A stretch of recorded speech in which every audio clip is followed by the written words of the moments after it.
Time is 6:01 p.m. Call the meeting to order. Director Beisel, please take attendance. Stephanie Mom. Present. Jessica Dressley. Present. Becky Beisel here. Lisa Hadeen. Here. Carrie Tate. Here. And Brian Davis. Here. Please remove your hats and stand face the flag for the Pledge of Allegiance. I pledge allegiance to the flag of the United States of America and to the republic for which it stands, one nation, under God, indivisible, with liberty and justice for all. Please be seated.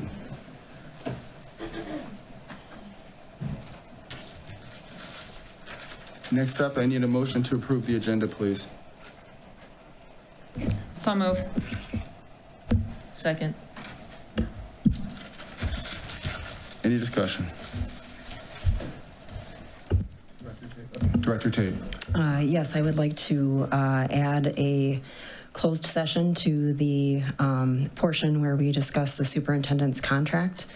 This was mentioned last meeting, I believe it was, that we could have a closed session if we were going to discuss anything performance related.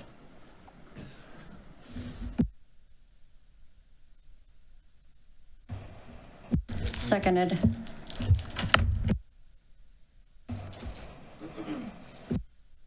Sorry, the motion on the table is to go into closed session to discuss performance for the superintendent, which is actually not on the agenda right now. It's the contract. So that will be brought to a vote if we are done with discussion. Any other discussion? So all those in favor of the proposed modification to or addition to the agenda, please signify by saying aye. Aye. That's 3. Those opposed? Motion does not pass. 3-3. 3-3. So the motion doesn't pass.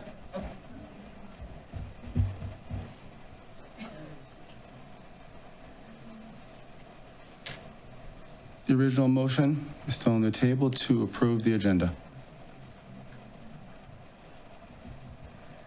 And we have a second. All those in favor of the agenda, please signify by saying aye. Aye.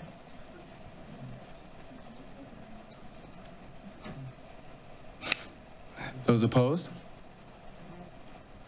4-2. The agenda is accepted.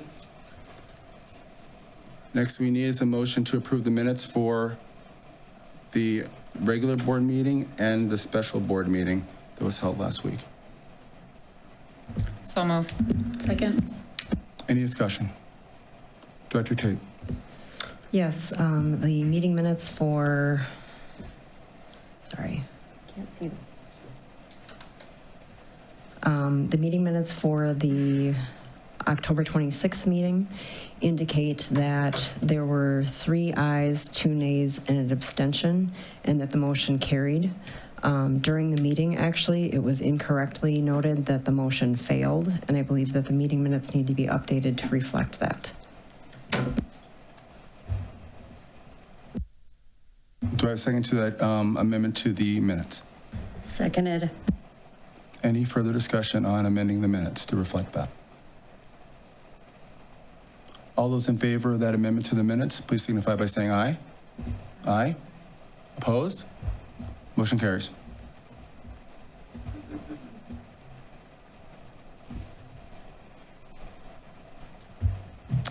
Now I'm looking for an approval or a motion to approve the minutes and a second with the change that's being made. With the amendment. Second? No, I'm asking. Second. Any further discussion? All those in favor of the minutes being approved with the amendment from Director Tate, please signify by saying aye. Aye. Those opposed? Motion passes.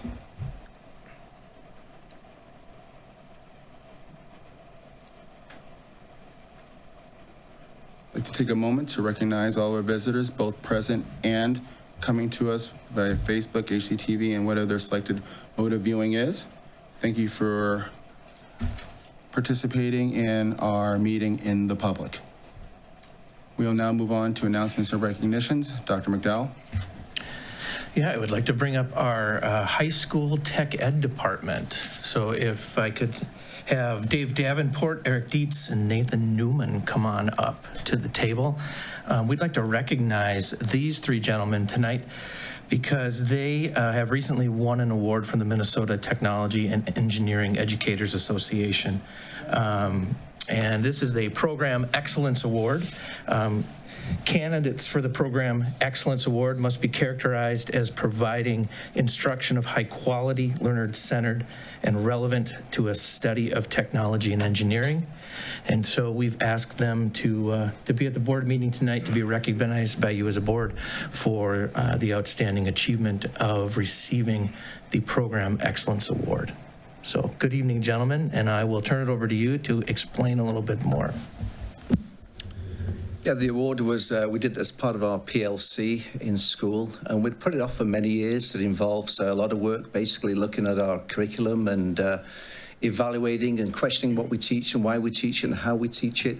And it also looks at companies who support us, like Innovative and, First Technology support us, all the different companies around town that support us.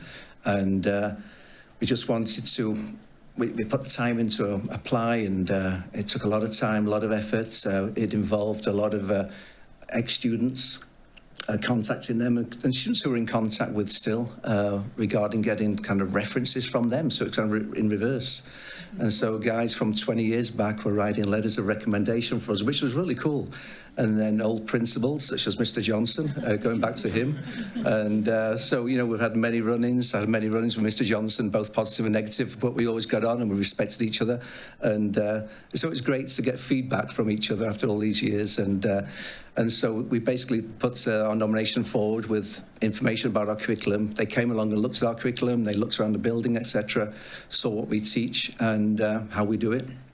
And we were nominated and awarded a plaque here. So that's where we're up to at present day. So I don't know if you gentlemen can say anything else.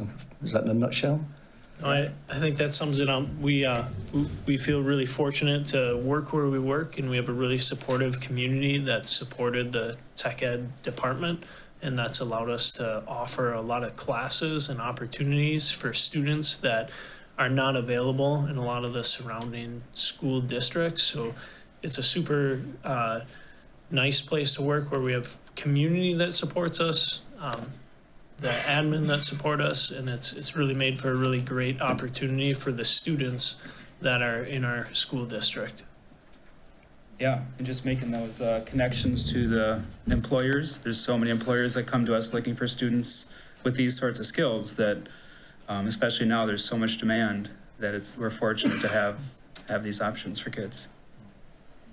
Do you want to share quickly just kind of the scope of courses you engage with kids at the high school? It's pretty broad, actually. We go from screen printings of photos to metals, to advanced metals, to electronics, to house wiring, to mechanics, to small engines, to metals, to advanced metals, to programming. So a vast array of areas that we're kind of, we do a bit of everything, to be honest, and we're always trying to keep updated on top of things, and so we're constantly changing. We're just looking now with a drone class, opening up a drone class, so it's constant change all the time. It's not just out of the book all day, from chapter 1 to chapter 2, it's constant change and constant movement, and come by sometime and see what we do. Come and see what we truly do. It's an open door anytime. I say it to parents and to yourselves. Director Hadeen. I think you started to touch on this, which is how do you, as leaders in your program, stay current? Because I think it is such a quickly changing field and such a wide-ranging field. What does that look like for your personal professional development? When we can, we attend a conference that's specific to our area, and we have a lot of other tech ed teachers that we will rely on as far as like what they're doing, what's happening in industry. We talk a lot with people in industry, in the community we work with. We have a lot of students, as he's mentioned, that have graduated out of our program and now work at quality conveyors or at auto shops or at innovative surfaces here that will come back and tell us what they're doing and what they're looking for in future employees. I know for myself and these guys as well, we'll attend classes in the summer. There's a lot of tech schools that offer training specific to high school teachers, so they can say, hey, here's what's going to happen at the next level. So when they leave Hastings High School and go on to the post-secondary level, this is what students are going to be introduced to. We've started even with CVTC across the river in Wisconsin. We now have, we used to have articulated credits, and we still do through DCTC and some of the Minnesota schools. And now we have dual enrollment credits, where students will actually receive a college credit for attending our class during the high school day. And they'll also receive our high school credit. So they'll get a college credit and a high school credit. And as part of that, we'll go to those tech schools during the summer or after school and get some additional training, look at what their curriculum is, and try to make ours mirror that. I don't know if you have anything else you want to add. I was going to say, to add to that, we also attend multiple, go to various meetings all around the cities here, to all the various schools, and we see what they're teaching. That's part of Minnesota Tech Ed Association, which is also linked to an international association. And so we go and view what other schools are doing. And so we kind of stay abreast of what's going on by viewing each other's schools and comparing notes. And we, you know, we don't invent the wheel. We take information from each other and share things and go back and forth and constantly adjust and change. And obviously financial is a problem with financial constraints, but we do what we can. And we get a lot of donations from multiple companies around town. You're probably not even aware of the help we get. We get machines repaired, which you have done for 20 odd years, probably 20 years. Yeah, as long as I've been here, they've never charged us for a part. They never charged us for labor. They'll come in the same day to fix machines. And that, can we mention their name? Quality One. Quality One, yeah. A little plug for Quality One. Yeah. Yeah, so they come along and fix machines. So we save thousands and thousands of dollars. I think you've no idea what we do. You've never bought paper for screen printing classes, because I go out with a trailer and pick up paper. These guys go and get scrap metal, goes and gets wood. We get plastics, so we're saving taxpayers' dollars. A little plug here, taxpayers' dollars big time, you know, so, yeah. Director Moen. It's more of a comment or an observation, but when I came on the school board, I toured the high school and I got to see all of your classrooms and your facilities. And I thought back to my experience in high school and how I didn't really feel like I belonged in that classroom. But looking at what you offer and what I'm hearing from students as well is that it's a very welcoming opportunity for everybody. And I wish that I had that opportunity, because I feel like that is definitely a skill set. I mean, it's all of them are incredibly important skill sets, just in daily life, I would argue. That I really, really like what you guys are doing. I think it's seeing and hearing from students saying that, you know, I feel welcome in here, and no matter what, and that I'm learning something to bring back to home too, that'll help them as they become adults. So thank you for everything that you're doing. Any other ones on the board have any comments? Thank you very much for everything you do, gentlemen. It's outstanding. I just think it's the greatest thing to meet kids where they're at and show them some skills they may not even realize they had. I would love to actually get an opportunity to visit myself. I'm not very handy. My wife will tell you that. But I'd love to observe what others are doing. That's amazing. So thank you.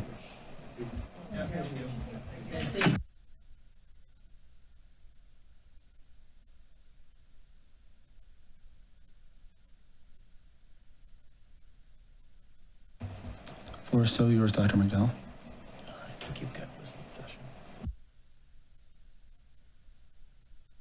Okay. The next on our agenda is the listening session summary. Which director will be doing that for us?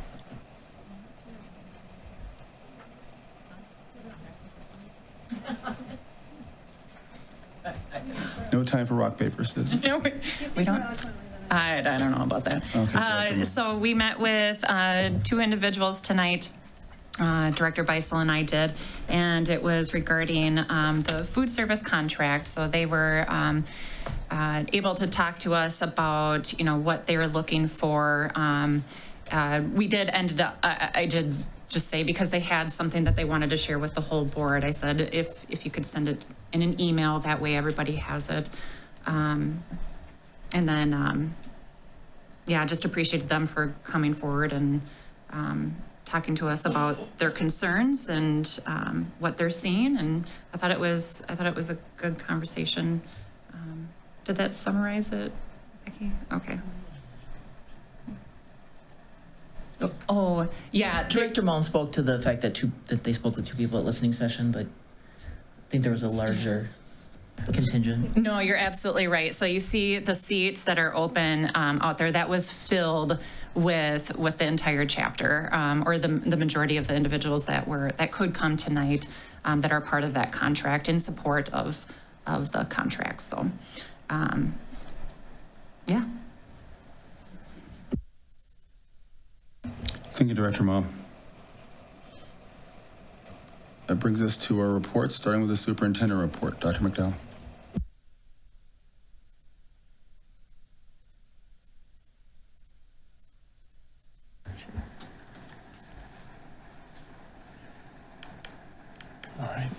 All right, thank you, Chair Davis. Tonight is an exciting report for me to be presenting because it marks a little over a year since we've engaged in our strategic planning. And the report tonight is designed to do 2 things simultaneously. One is to give a state of the district, where are we at, which I think is extremely important for people to understand. And secondly, to give the first of 3. You'll remember last year we gave 3 updates with regard to the strategic plan, and tonight we'll also cover that as part of this presentation. So to begin with, just reminding folks that we are working hard to demonstrate and engage with our mission. We care, we empower, we achieve, and keeping students at the heart of all we do. It's a continual work in progress. We're continually trying to improve on that, and doing that through our core values and operationally through our strategic anchors of engaging learners, having as effective of operations as we can, and increasing our communication and collaboration. Some folks may not know, but our ISD 200 Raider Nation is made up of over 170 square miles. We're actually one of the largest geographic districts in the metro area.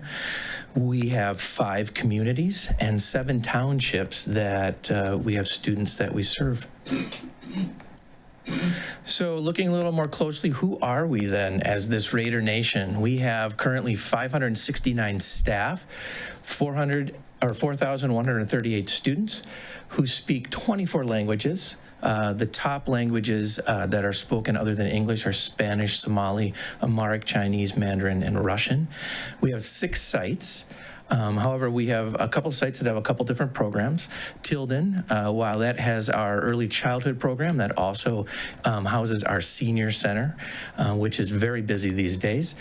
And then Hastings High School also houses our Hastings Alternative High School starting this year.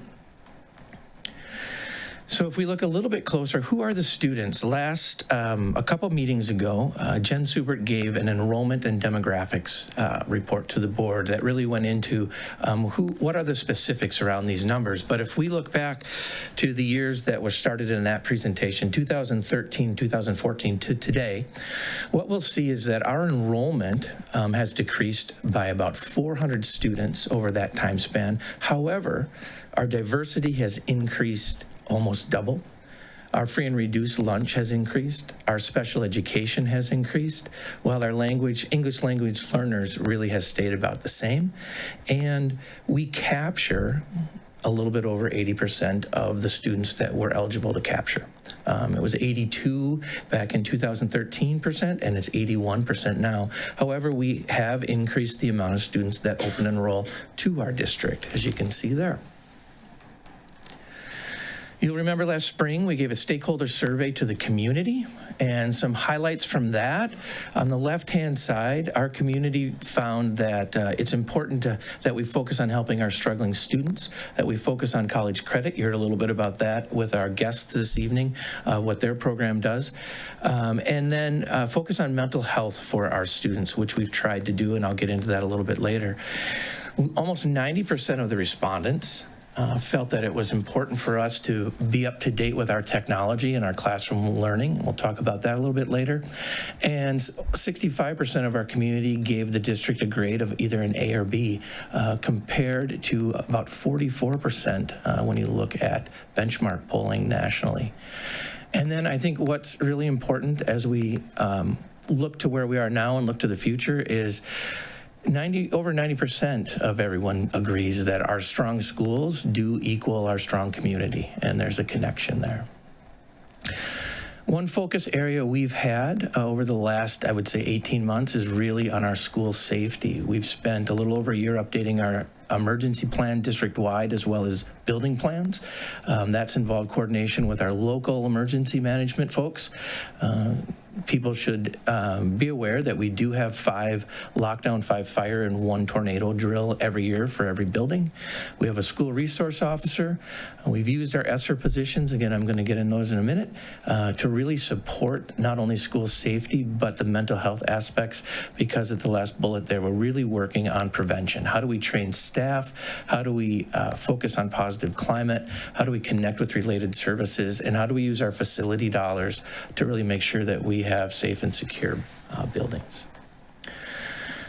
So those federal COVID dollars, otherwise people know them as ESSER dollars, really helped us specifically to safely reopen schools, and has helped us this year and will next year with focusing on mental health and additional supports in our buildings. As an example, or several examples, you can see the positions that this year we have added to the buildings. And I've talked about these a couple times, but put them back up here for the community to see. And as you're looking through the bulleted points between the student success coaches, floating substitutes, chemical health, campus monitors, community and school positions, what a reminder is that these are one-time funds, and they do expire in 2024. So we will have some decisions that'll have to be made as we move through time with regard to these positions and what we keep, how we pay for them if we keep them, and the like. Which leads us into finance. So over the last 3 years, we have tried to sustain a strong financial position through right-sizing our district and through making necessary adjustments to our budget. Over the last 3 years, we have made those right-sizing and adjustments to the tune of $3.5 million from the operating budget. You'll see in 2021, that was roughly $1.4 million, in 21-22, $1.5, and for this current year, the adjustments were just under $650,000. And so, what we've tried to do is make sure that even though we knew we had ESSER dollars to help support things, that we were still taking the board through right-sizing and adjustment discussions to make sure that we aren't getting to any type of a cliff any sooner than we would need to. The board has also done a lot of work around this, and while I know people can't really read all of this, the importance of this slide is to note that the board spent time doing long-range modeling, and what came out of that were 5 scenarios, all of which end up, and you can see denoted by the red circles, where we end up having financial issues in certain years. And that's dictated by a number of things, and these 5 scenarios also don't take into account any adjustments that we would make to the budget from the form of reducing costs. So these are things just paying attention to our revenue over expenditures, unassigned fund balance, and targets that we have set. We've talked a little bit about referendums in the past few meetings, and so what I wanted to share tonight is here's what our financial projection looks like if in a year from now we have a renewal for our referendum that is expiring. And so in the current year, 22-23, you can see that we have an unassigned fund balance of roughly 13.9 million. If everything stays the same, and remember this is all based on assumptions at a certain point in time, but if everything remains constant, that would drop to 12.3, 24-25, 8.9, and you'll notice that that dips below that blue line, which is signifying what our fund balance requirement is as a board. And then you'll see that it almost cuts in half for 25, 26, and then we end up in negative dollars for 26, 27. And so again, this is just projecting out if we just simply renew and don't do anything different, this is what the projection would be. Some things that impact us that aren't within the district's control.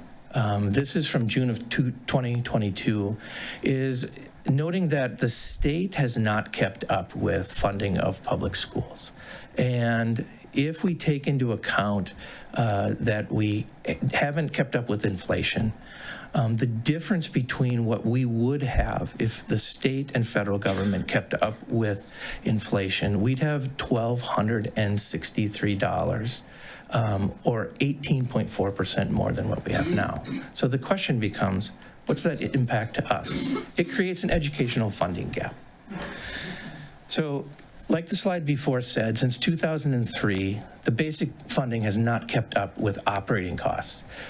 If, like I said, we allowed for inflation, which would give us $1,263 per student more each year, so for this year, for example, we would be seeing $5.6 million more than what we see now. In addition to that, what oftentimes people hear as the cross subsidy is really a term that means we have critical special education programs that cost $3 million more than the revenue we get from them, from state and federal governments. If people remember back, the original idea was that districts were going to be funded for the special education costs, and that hasn't kept up either. So these are two really big dollar amounts that create significant gaps for us in Hastings. So to narrow this gap, what happens? Well, in Hastings, we, like most districts, rely on voter-approved levies. And we happen to be one of the districts in the state one of a few districts in the state that have two voter-approved levies.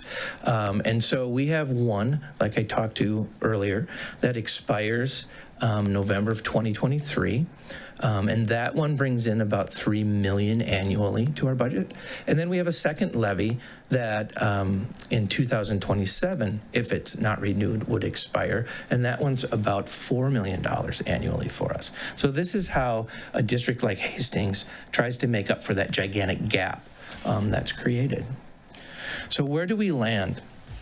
In comparison with other districts in Dakota County, what you'll see in this chart is we land third from the left, where that red arrow is.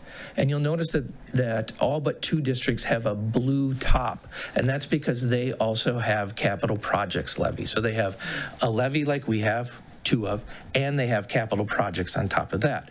And so what these lines designate is how many dollars per student is getting brought in.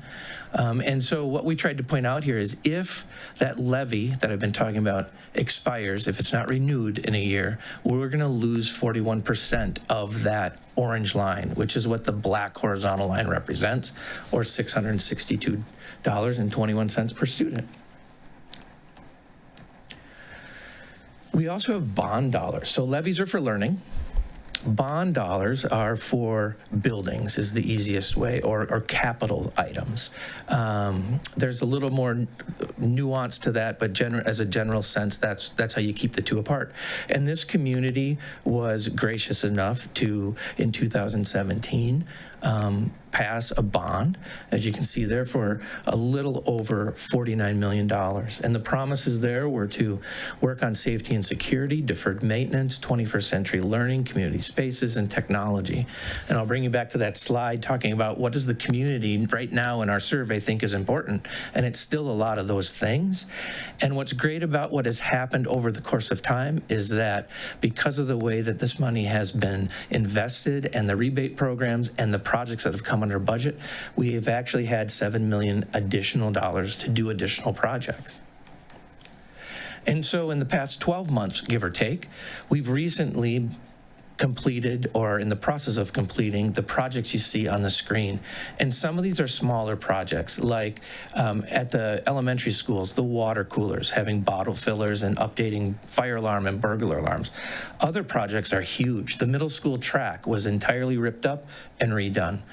We are updating all of the technology in our buildings. So you'll see there in the middle on the bottom, a teacher standing in front of one of the new line boards that are for teaching and learning, or the flexible spaces that you see up there in the top right. Whether it's that or LED lighting or our ALC, the bond dollars that this community has given to the district through that approval have really gone an extremely long way to help create good learning experience and good facilities for our kids. So with kids, how are they doing? We're going to take a look at MCA scores.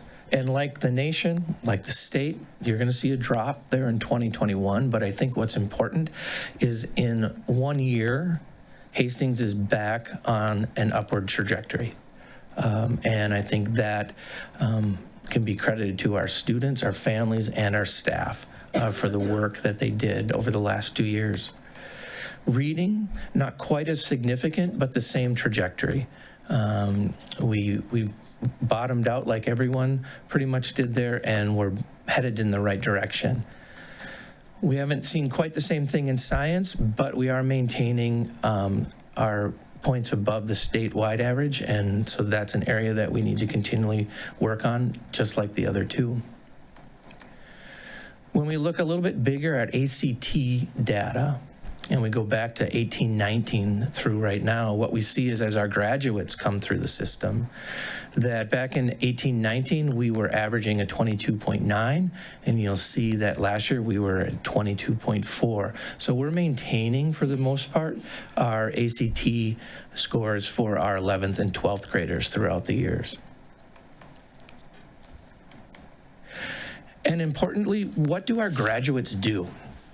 So the majority of our graduates go to four-year colleges, about 63%, with 16% going to a two-year college, and almost exactly the same percentage go right into employment.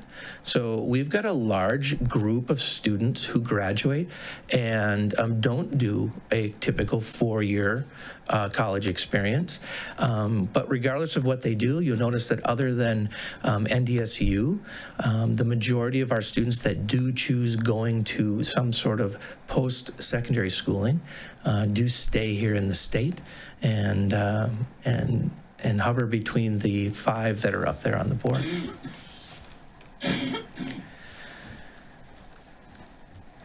So circling back to this idea of caring and empowering and achieving. Some survey results from our students last year, and we'll get into this data a little bit more, but almost 90% of our students last year reported that teachers care about them. I think that's a significant percentage for students to self-report. Our students feel like they have adults in the buildings that care about them. And just under that, 87% of the students report feeling safe at school. While I would agree with people that I would like that number to be well into the 90s, I think given events that have taken place and where we're at, I'm happy that we have at least that many students that are willing to report that they feel safe, but definitely a place that we need to continually work on. As for our staff, we have over 80% of our staff who are highly trained, meaning they have advanced degrees or are highly qualified in their area of teaching.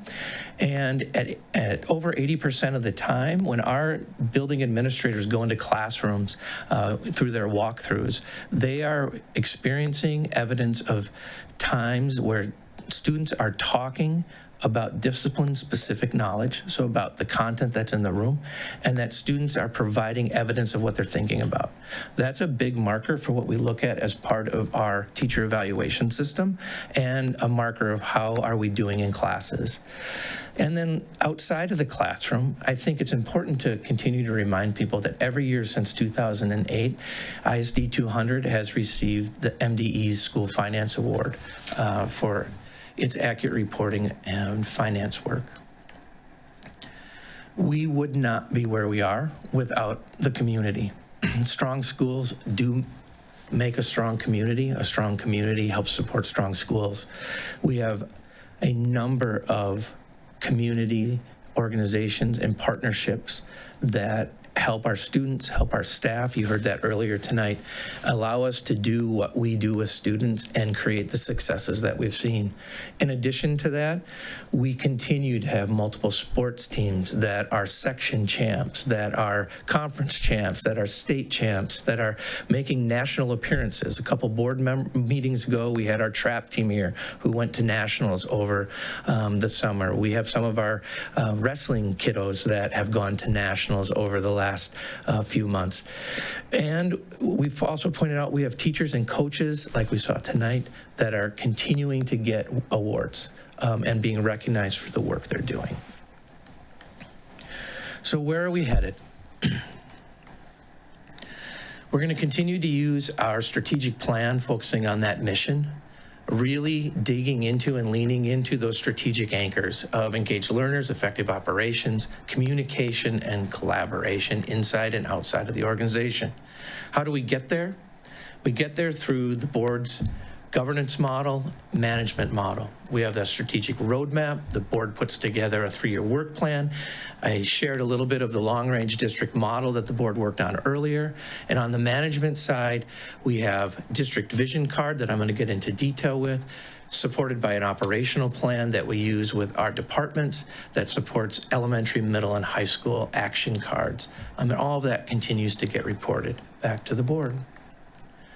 So this vision card, I was not going to go through every piece of the vision card, but I did supply it in the board book so that someone who wanted to look through each of the details. But really the vision card comes out of strategic planning and focuses on 3 areas. How successful are we being with students? How successful are we being with staff? And how successful are we being with families?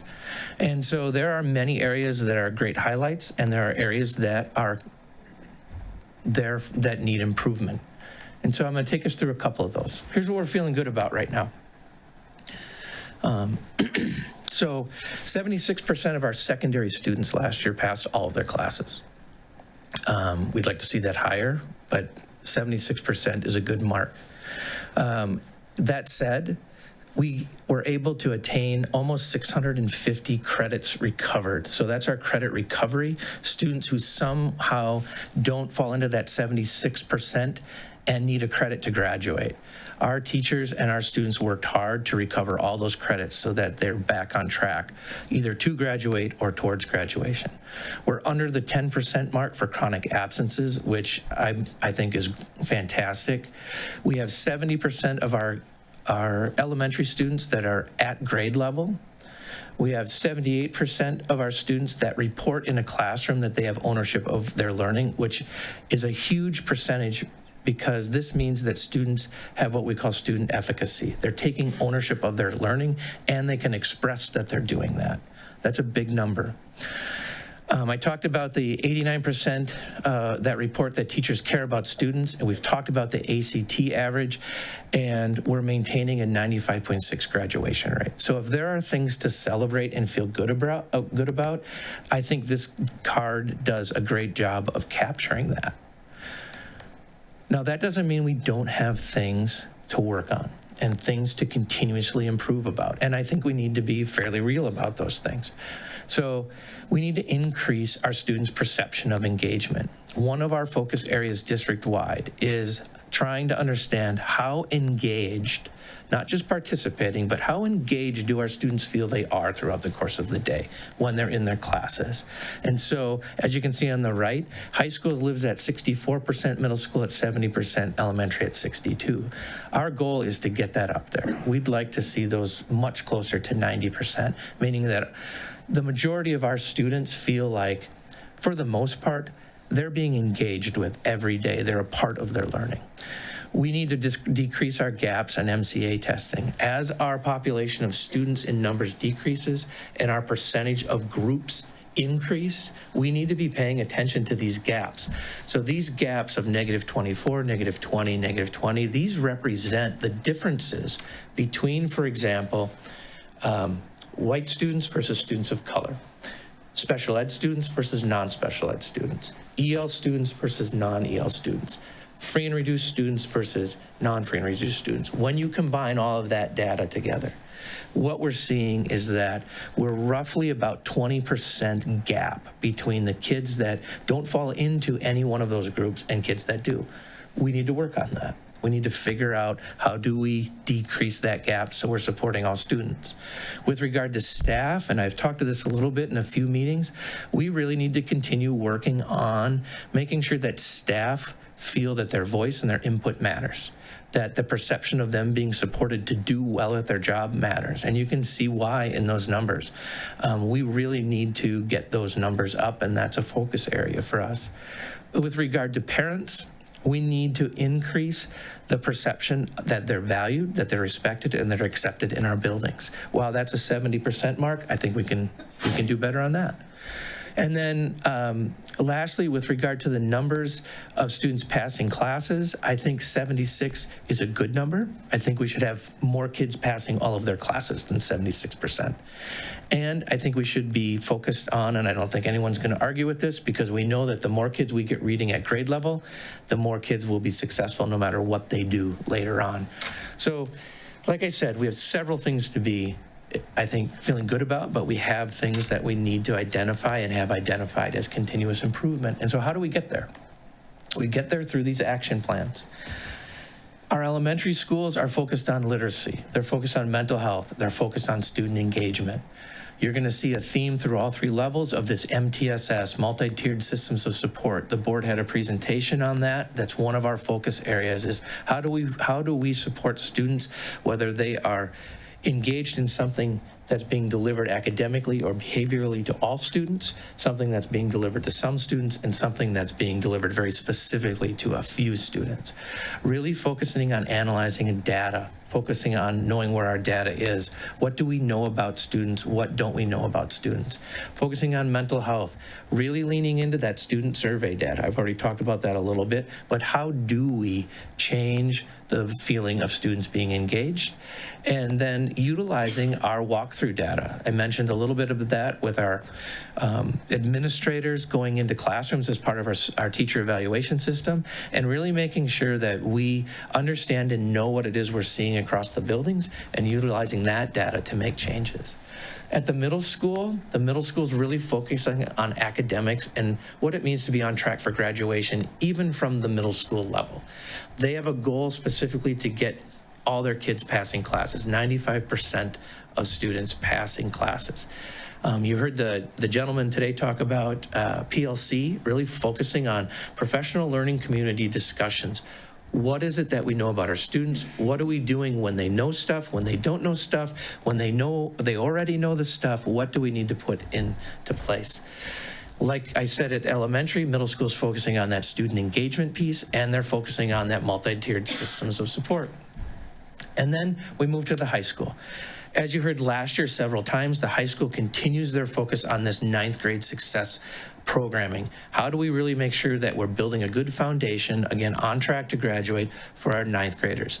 Identifying what is that achievement gap, where do we need to provide extra support, credit recovery, in school, out of school, where do we need to provide mental health support, that continuation of Rater, connect time for our students, and really an accountability piece for our students that was seemingly lost a little bit when we were in the pandemic years. Focusing on relationships again, this idea of mental health and participation, making sure that our students maintain their participation levels, not just in academics, but as all-around students. And then you'll see the theme again, student engagement through those walkthroughs. So with that, this is a quick overview of where we are, state of the district, where we believe we are at this point in time, where we are with finances, where we are with our strategic plan, what we think we should be celebrating, and what we think we need to be working on at this point in time. And with that, I would open it up for questions. Questions for Dr. McDowell? Director Tate? Given where we are with resources and everything, I'm curious, are there any initiatives to improve all these scores and get all these numbers up? Are there any initiatives that we would like to be going after, but maybe we aren't because of a lack of resources? So right now, what we're discovering with lack of resources is really a lack of time in the day. We just had this conversation tonight with a group of teachers before this meeting of, we've got these things we're trying to put in place, whether it's focusing on engagement, on literacy, on math, on science. How do we fit it all in when we're talking about providing intervention, providing extension, providing the mental support that's needed? We're in that phase of year right now where we have both staff and students out at large numbers. How do we fit it all in is really the resource we're struggling with the most.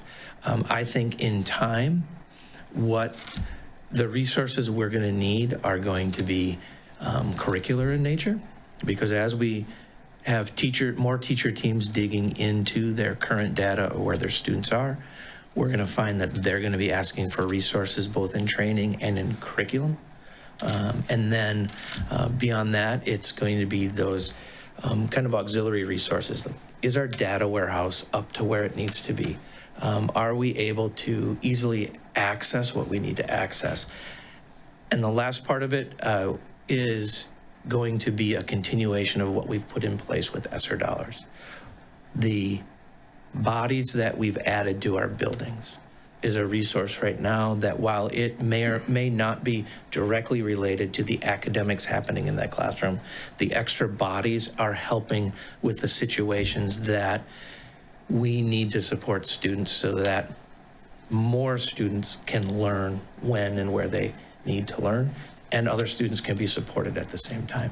So that, I think, is going to be our most immediate concern, is how do we maintain some of these supports that we've put in place with ESSER dollars as we get past the 2024 school year.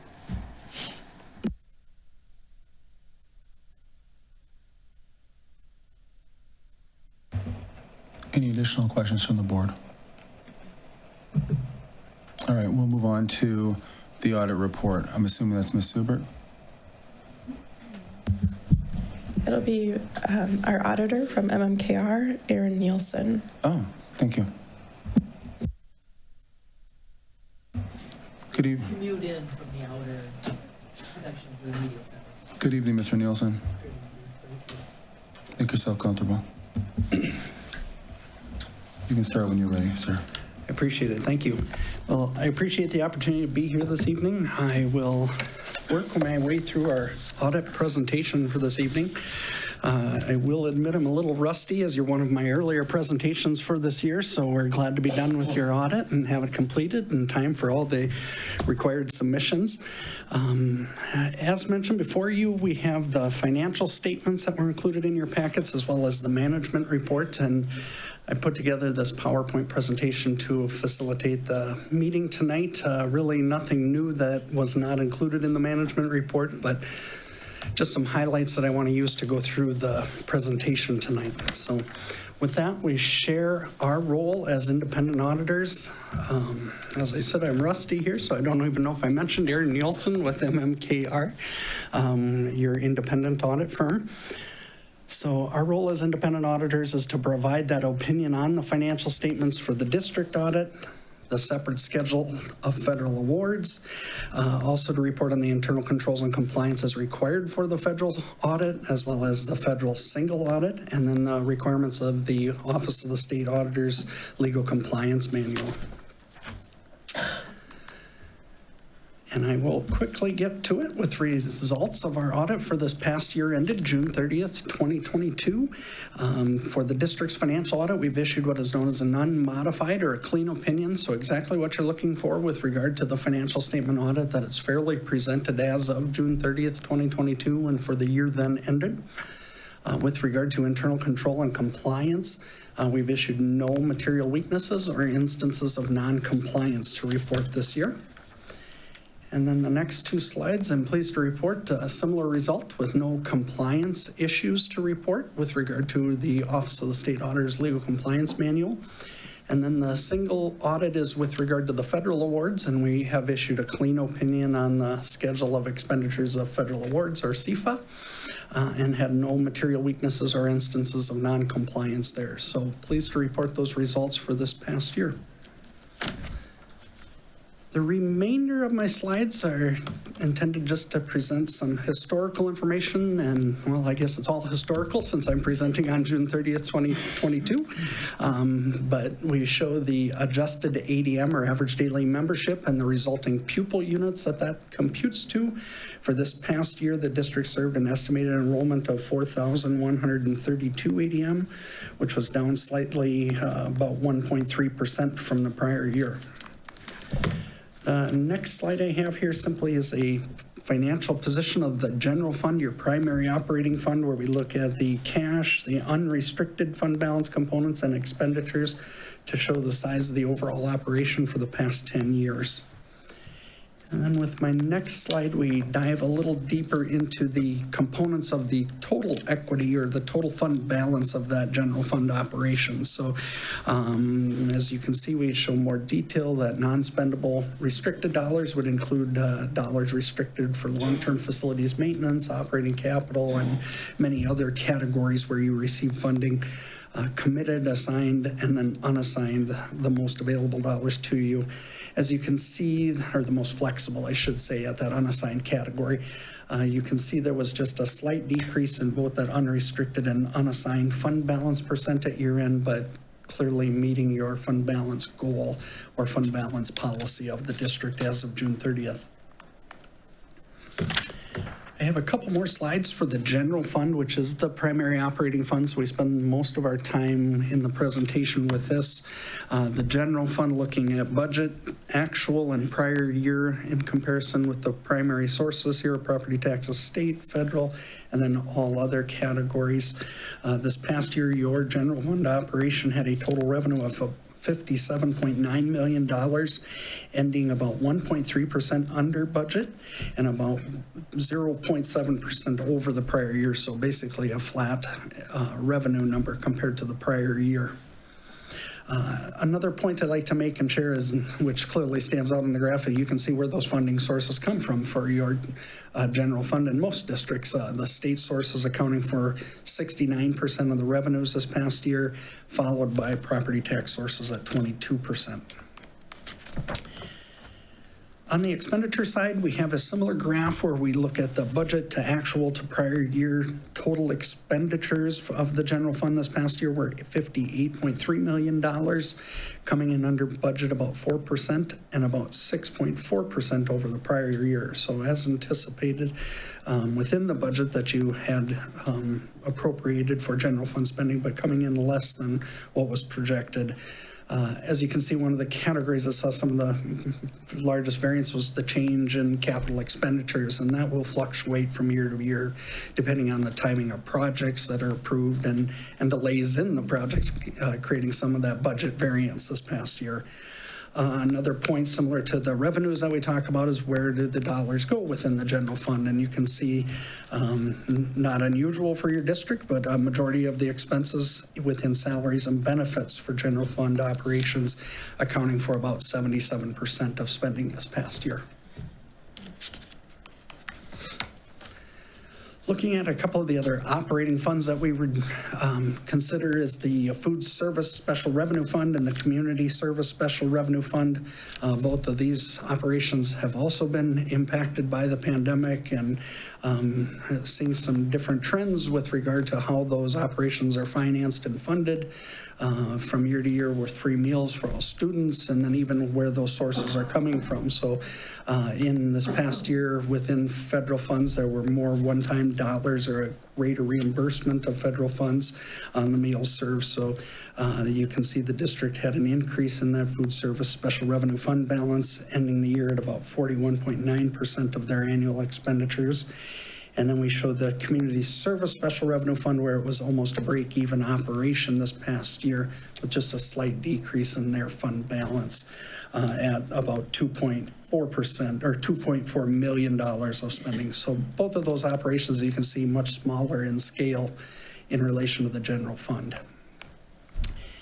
You also employ the use of internal service funds for your district, where you're utilizing those to account for the self-insurance operations of the district for health and dental plans provided to employees of the district and retirees if they elect to participate. You can see this past year there was an increase in health claims that contributed to the impact of the change in operating income or loss this past year. So a decrease in the net position of the internal service funds within the health primarily is the impact of that change. And then I have one last slide here that I've included in the presentation. To this point, I've been talking about your individual funds, where I believe our districts operate and adopt budgets and present from a month-to-month basis. And as you're reviewing operations of your district, the current reporting model also requires us to capture all of the funds and consolidate them. So we consolidate all the operations, the general fund, food service, community service fund, and the internal service funds, and look at them as one operation or one entity-wide financial statements. So another difference with this presentation is that on the fund-based statements, the focus is on current resources that are available to finance operations. So those funds do not include the capital assets or the long-term bonds and pension obligations of the district that are then captured with this entity-wide presentation. So a bit of a difference there in how we look at things. So when we present this table here, the top half of it tries to provide you a breakdown of that split where we talked about the governmental funds, which would also capture the capital project fund. So you can see a decrease in the total governmental funds that we talked about at about 2.4 million. However, that works down to, on the entity-wide basis, an increase of about $4.4 million in net position. And I know that gets confusing, but a lot of that change is due to the impact of statewide pension plans and how they have performed. So this past year, what was incorporated into your financial statements was an improvement in the proportion that was required to be reported for your district, as well as for your local OPEB obligations. And that really was a driving factor in the overall net position increase. So at the entity-wide level, that does not necessarily equate to then more dollars available for spending, where we just talked about decreases. At the entity-wide, you can see some of that is in that unrestricted category, which is in a deficit position because of statewide pension obligations. So we're glad to see an improvement there, but not actual resources available when we look at that entity-wide presentation. So with that, I know I ended on the most confusing slide of all of them, but if there's any questions, I'd be happy to try to answer them, or information that was previously presented in earlier slides. So. Are there any questions for the gentleman? No? Everybody's good. All right, thank you, sir. Appreciate it. Thank you. Moves us to building construction fund project update. Okay, so the update as of October 31st, we have about $666,000 in that overall contingency. So that money is available to assign to additional projects.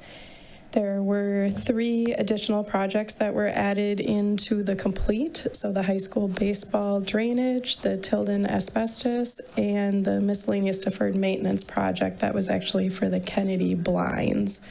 So those 3 projects have closed. The high school retaining wall has moved into in process. That work is already in process.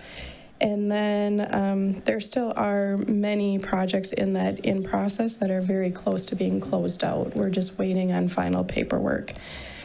There'll be 4 bids, hopefully awarded tonight. So those projects right now are listed as either in design or they're part of an overall project that's still in process. And that's all I have, unless there's questions.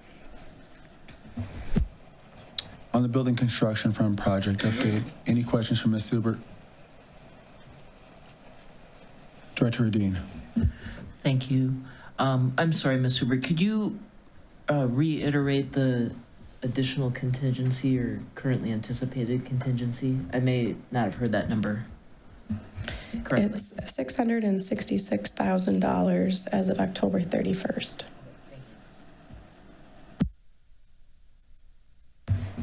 Any further questions for Director for Ms. Subert? All right, seeing none, we'll move to the fundraising report.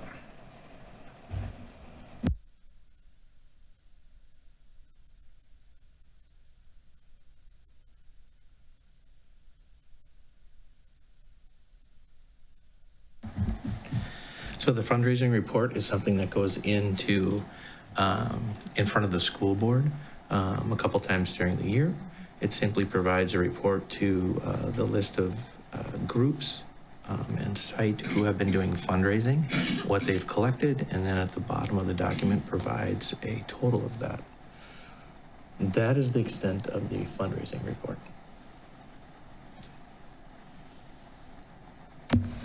Does anyone have any questions in particular on the fundraising report, any line items on there or anything like that? Seeing none, we'll move on to the next piece, which is the ISD 917 update, which would be Director Hadeen. Thank you. I've provided minutes attached in board book from our October 4th 917 board meeting, as well as our October 25th board and superintendent meeting, which was kind of a strategic vision focused retreat, as well as a revisiting some of the current challenges in front of 917, which are very similar to those facing us, primarily around hiring and maintaining staffing levels that would allow 917 to eliminate waiting lists, which basically means students that are at their home districts that would be best served at 917, but there's no spot currently available for them.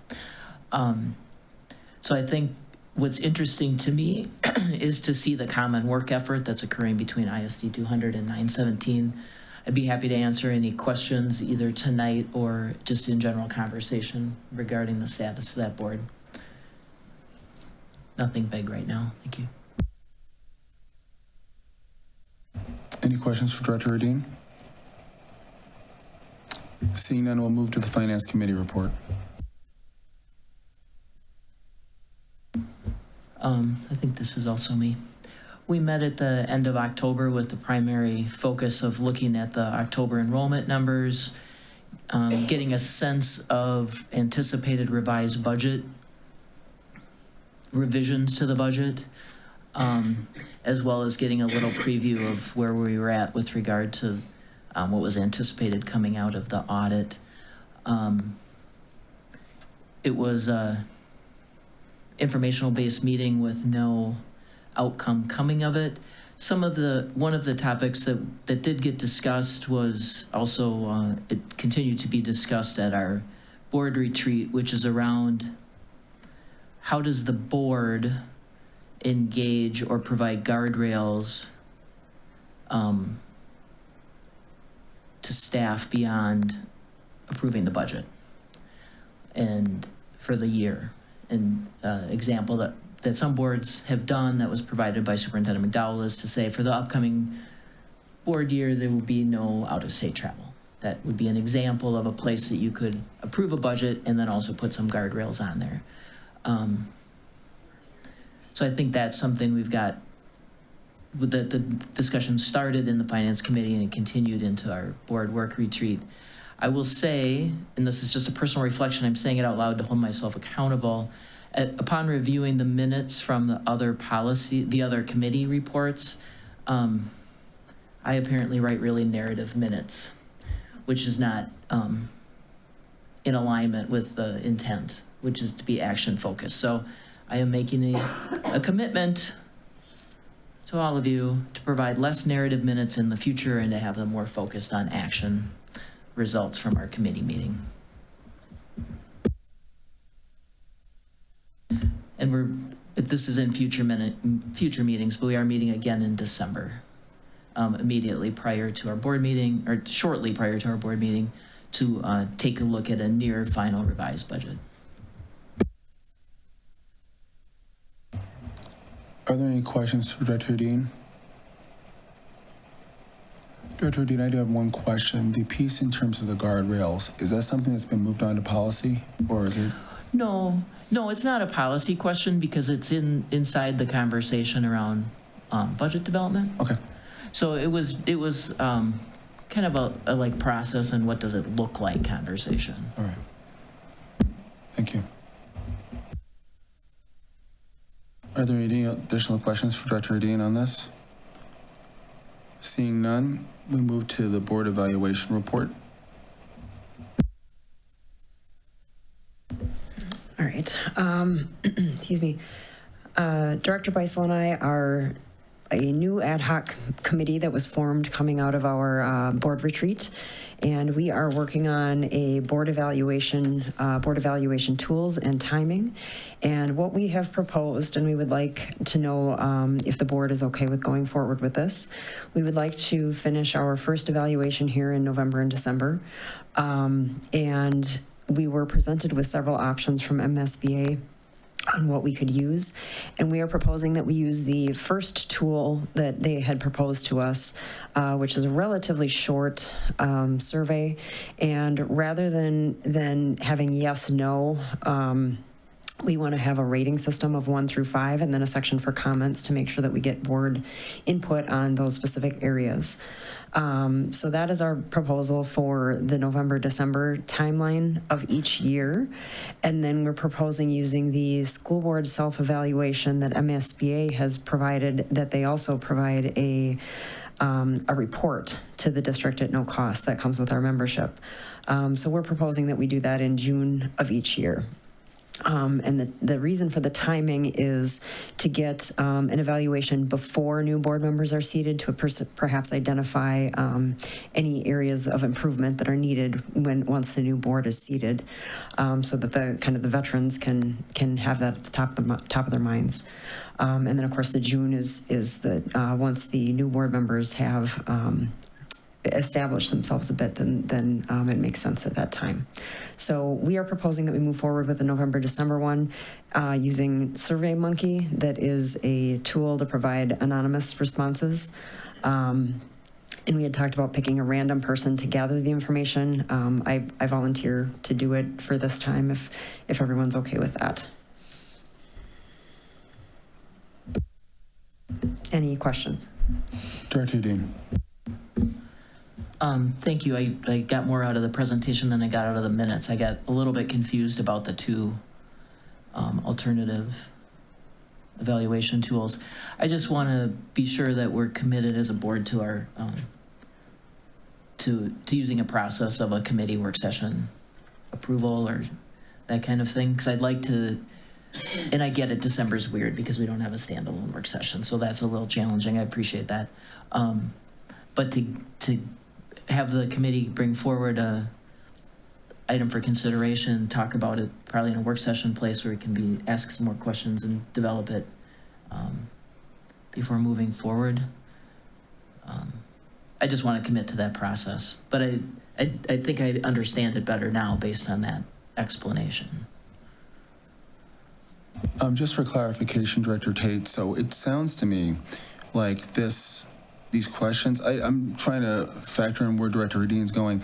Are these questions pre-established? Like, we don't have to build them. It's there already, right? The tool's already built, correct? Correct. That's one of the first tool that MSBA had presented to us. We would use that same one, just modify it to have a rating scale instead of yes, no, and then additional comments, because that wasn't part of the tool either. So we were just going to slightly modify it that way.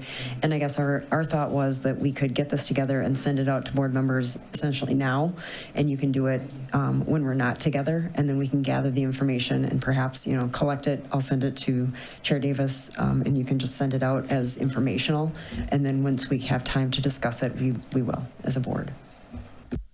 That's great clarification. Thank you. Director Mo.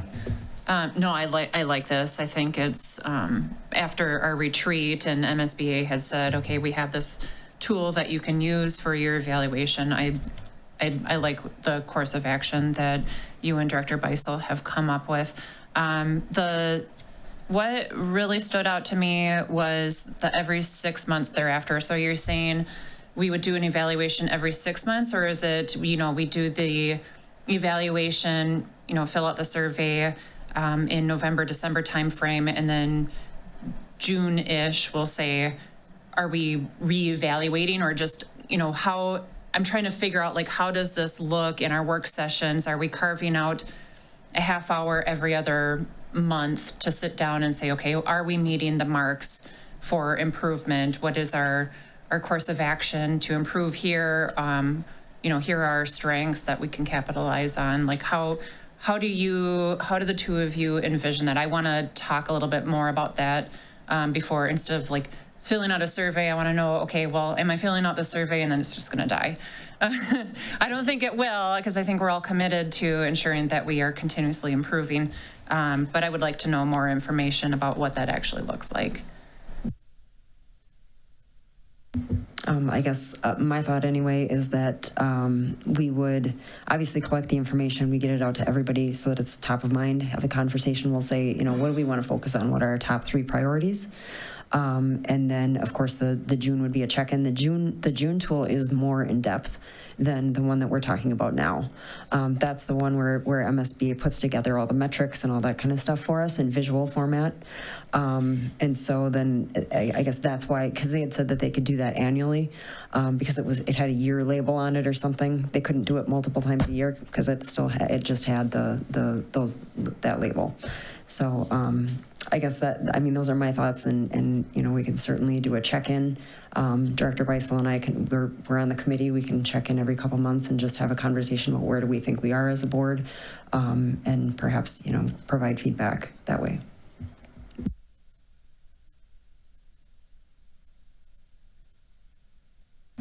I do appreciate the work that was done by both Director Tate and Director Beisel on this, and what we'd have to do in order to be able to take action on the survey and such is move it to an action item for this evening, so that we have officially said, yes, this was something we want to do.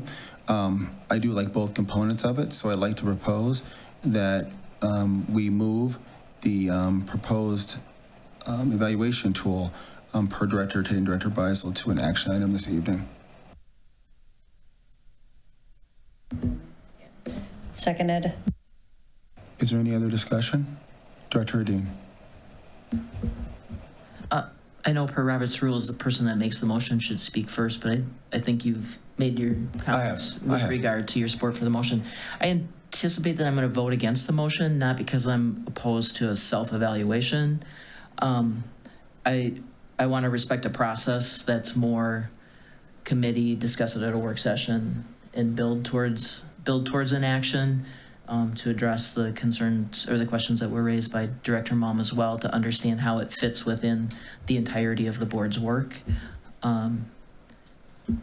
So that's where I stand on it. It's more of a wanting to understand how it fits into all of the board's work and have a good discussion about what this is and isn't prior to that. So don't be offended by a negative vote at this point. I will use my second. Actually, Director Malm has not had a chance to speak yet, so before I use my second, go ahead, Director Malm.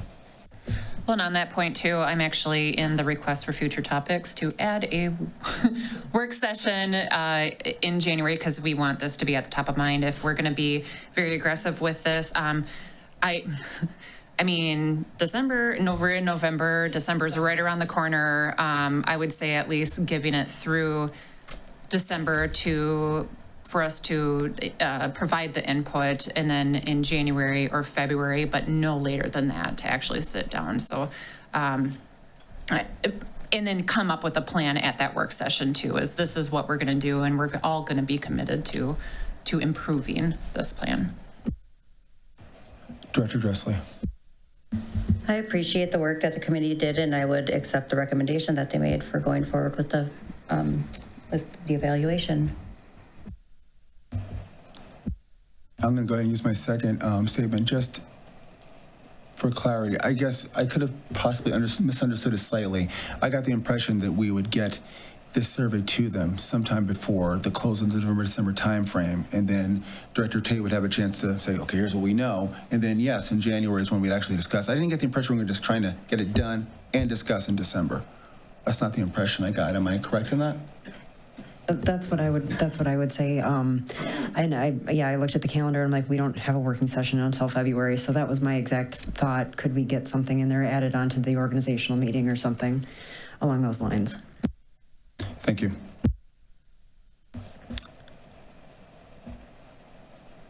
With no other discussions, the first and second on the floor, so I need to go to a vote. All those in favor of having this evaluation done by the end of the year, with the caveat that we will be having the actual. Sure. The motion on the table is to move the recommendation of the Board Evaluation Committee to an action item. Yes, That's the I'm motion on repeating the wrong table. way. Yes. Thank you. So all those in favor, please signify by saying aye. Aye. Those opposed? Aye. Let the record reflect 5-1. Motion passes. Thank you for your work again, Director Tate and Director Beisel. We will now move to the Policy Committee report. All right, so in here, you'll see that we've actually done a bit of the work with the board at the November work session that included Policy 206 and the facilities naming policy. Those will go back to the Policy Committee for further review, and then we'll bring it back to the board again for another discussion. Policies 722, 416, 418, 428, and 903 were reviewed by the Policy Committee. And I know that these particular policies, there were inquiries about them previously, so we discussed those inquiries. And you'll see some of them are here for first, second, and third read coming up here, well, actually next. And then the committee recommended that approval for these policies. And then policy 428 is under review by administration. We have a policy committee meeting on November 30th, and that will be brought forward at that committee for consideration. So hopefully we'll see it at the table in December or January at the latest, along with a few others.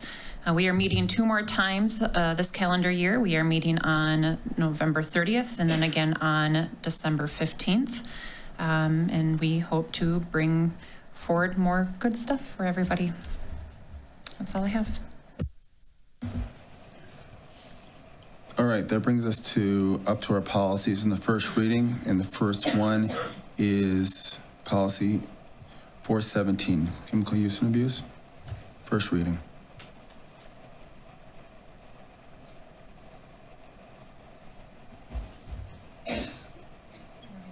Yes, just a couple highlights, please. Yeah, so I do have comments. I know a lot of these have been discussed previously. So I know with 417, we reviewed the policy committee reviewed the recommendations to change the notes to match to, the federal and state laws and give further clarification and consideration throughout the policy.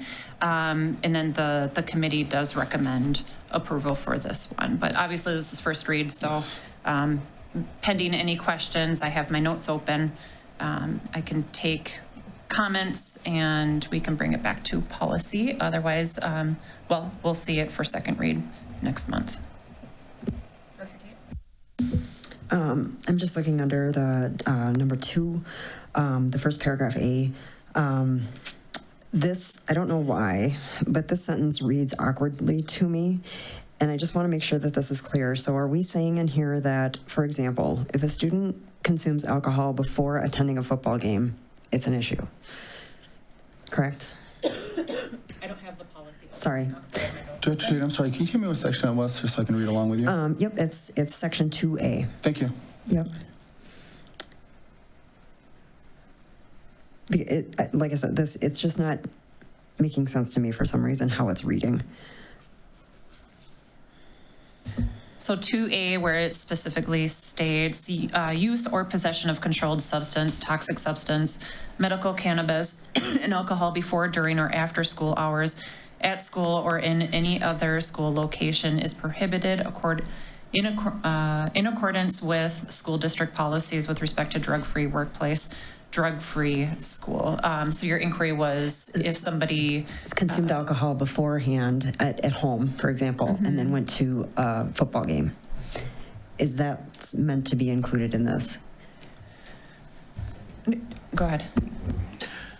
So I believe it's written that way because there's a crisscross between school district policy, things like Minnesota State High School League, where there are situations where students, in particular, could find themselves in a situation if they are consuming before or after school hours, things like that.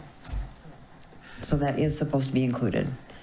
Yeah, Okay. I don't disagree that it reads oddly, but I think it's trying to be a catch-all for Okay. the other things that overlap. Okay, I guess I'm just asking if that could possibly be a bit clearer, to be rewritten just a bit more clearly, to make sure that that's in there. I guess the other thing that I wanted to make sure is I wasn't 100% sure on this, is the who.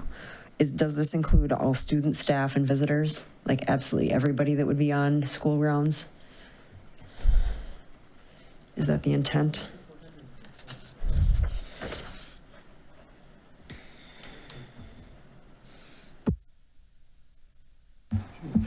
So the idea is that 417 is a generalized policy with regard to chemical use. So this goes back to I think your previous question. It's why that last sentence is written the way that it is.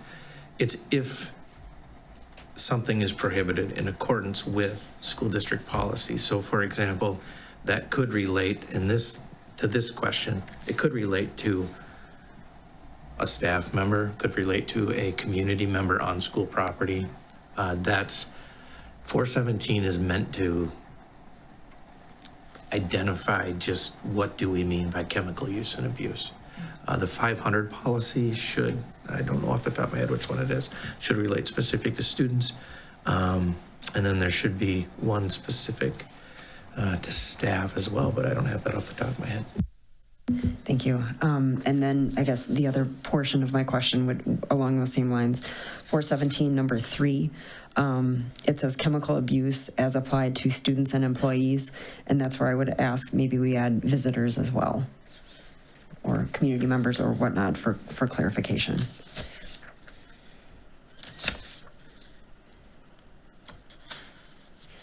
And then I had one other question. And that is, I got a lot of stuff crossed out here. Section 4, number, I can't even keep track anymore. Number 2, on page 417-6, it's the second paragraph down. It says students involved in the abuse, possession, transfer, distribution, or sale of chemicals. And it did say shall be suspended and proposed for expulsion, and it's been changed to may be suspended and proposed for expulsion. I'm just wondering why that was changed. Was that an MSBA thing or a legal thing? Yep, it's page 417-6, and it's the second paragraph down. It's the new number 2. Yep.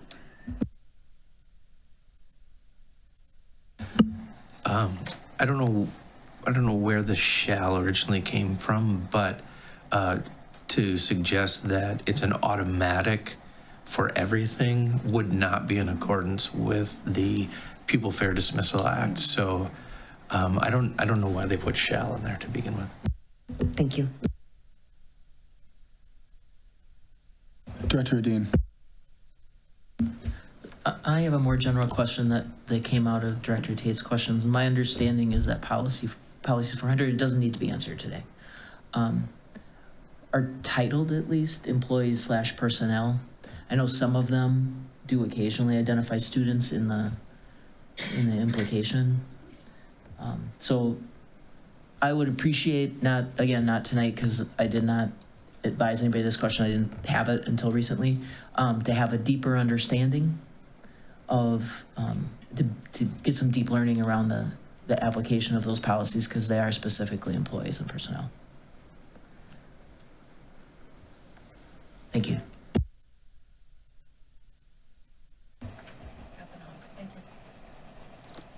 Anything else on 417? We will move to policy 623, mandatory summer school learning.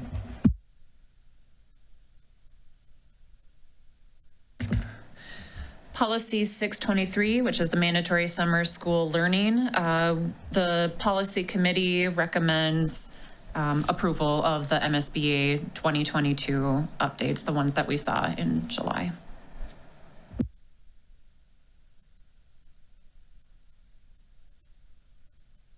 Any questions for Director Malm on this one? All right. Let's talk about the public data request number 722. Yeah, policy 722, public data request. This policy, again, part of the July 2022 MSBA updates. They pushed out a bunch of updates with legislative changes, some substantiated or substantial and some not so substantial. But this one in particular, we did end up sending it to the legal team for review because we just wanted to make sure that it was in line, that there weren't any conflicts. There were some significant changes. So the policy, legal got back to us, policy is good to go. And we can move forward with, the recommendation is to move forward with the red line revisions. Director Tate. I have two questions. One, can we please add page numbers? And then two, excuse me, under section 4B, the small 1 and 2, I am exceptionally confused by these two paragraphs because they seem like they're saying the same thing, except that, excuse me, I have a tickle. The responsible authority will inform the requester of the determination in writing. That's the one. 2, the responsible authority shall certify in writing that the request has been denied. What is the difference between informing the requester of something and certifying in writing?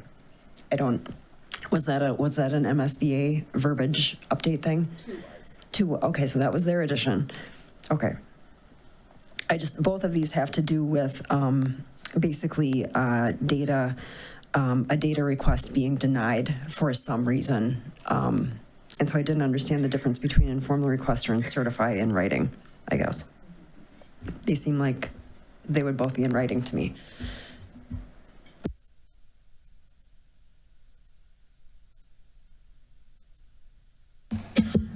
So I think one assumes that a denial will be given to the requester.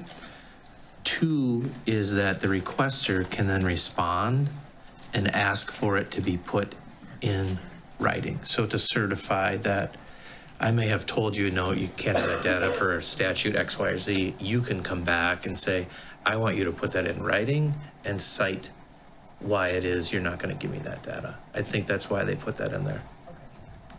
So it's an opportunity for the person who's getting denied to actually be able to say, look, these people said, no, they're not going to give this to me for this reason, and it's in writing.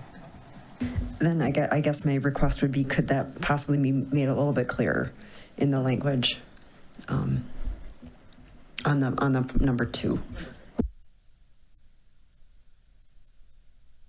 That's all I had. Is there anything else for 722? All right, we're going to move to second readings. These are ones that could actually be moved forward to action items. Just to note. Oh, that's right. That's right. It's only second. I'm sorry. I'm thinking third. My bad. We're starting with 209, Code of Ethics. I apologize. Policy 209, Code of Ethics. So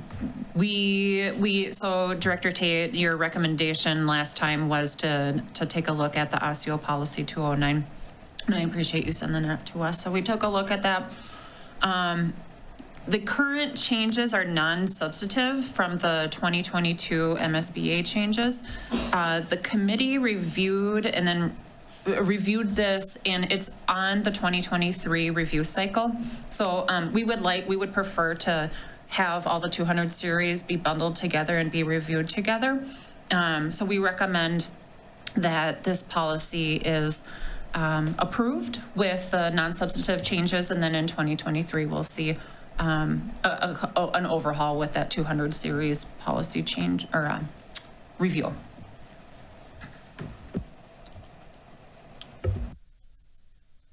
Questions on 209? All right, we'll move to 210, conflict of interest. Director Mom.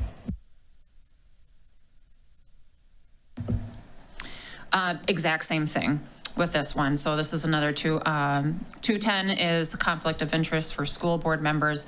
This is going in our 3-year cycle review. It's actually going to be in 2023. The policy committee recommends that we approve the non-substantive changes made by MSBA, and then we'll bundle this with the 200 series policies. Director Tate. Do you happen to know when in 2023, like early part of the year, late part of the year?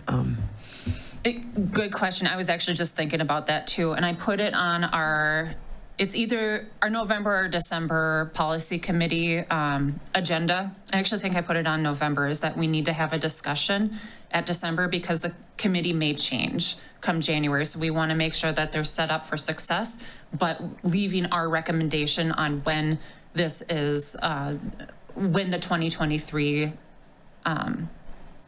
policies are going to be reviewed. So kind of parsing it out to, okay, can we break it out by, we want to tackle this later in the year, we want to tackle this portion at the beginning of the year, and then maybe back planning that way, as we can probably narrow it down even to the month potentially. I guess my main concern with this, and I did express it before, but currently we have 3 board members with major conflicts of interest and soon to possibly be a 4th. So I think that, and the fact that honestly we just had to re-vote on an MOU because it wasn't top of mind for everyone. I just see that this should be spelled out as far as expectations with those specific conflicts of interest examples, just to make sure that doesn't accidentally happen again. So I'm just requesting that this would be reviewed sooner versus later in the year.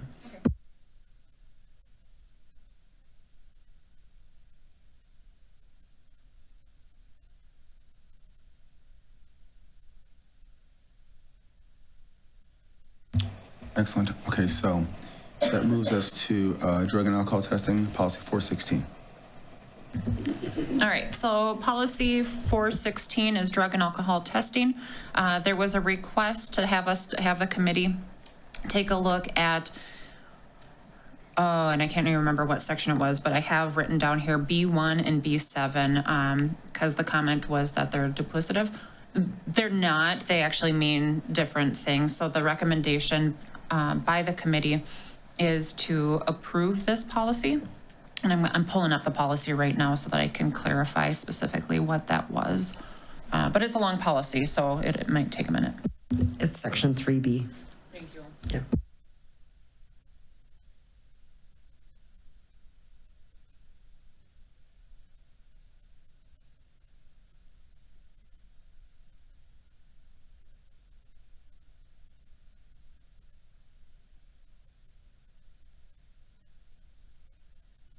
So pending any questions about that, I think this is second read, so I'll take whatever comments.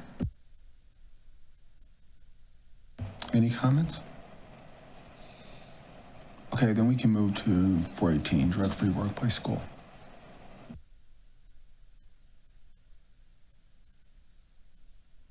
All right, so for 418, drug-free workplace school, the question previously asked of the committee was, why do we exclude smoking? Smoking is addressed in this policy. There was another request regarding the verbiage about vaping. Do we want to add that in? We actually had quite a bit of discussion about the definition of vaping and, does it fall, and we ended up concluding that it falls under smoking, e-cigarettes, and toxic substances. So we're going to leave the verbiage, or the recommendation is to leave the verbiage as it's written, and then to approve this particular policy. Yes. Thank you, Director Malm. There is also another policy, 419, tobacco-free environment, which we have, our district has, that specifically addresses tobacco use as a standalone. I didn't notice that when we were having the discussion of policy. I've noticed it since. So Sure. we do have an additionally supported separate policy on tobacco use or non-use, which is of course the goal.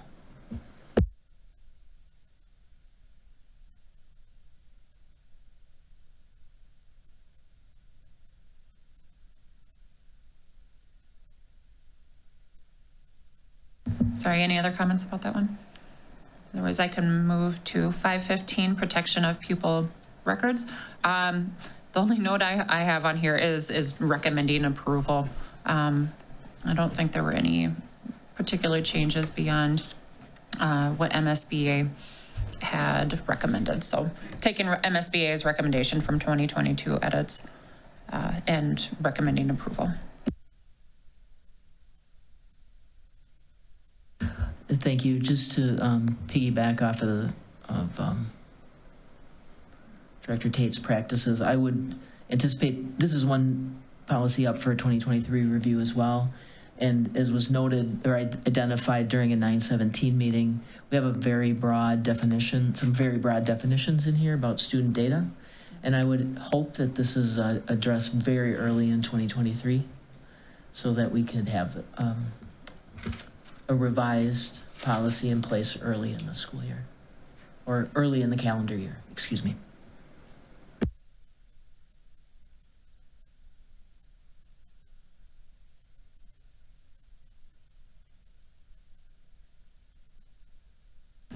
Anything else for 515? Hearing none. 709 is student transportation safety.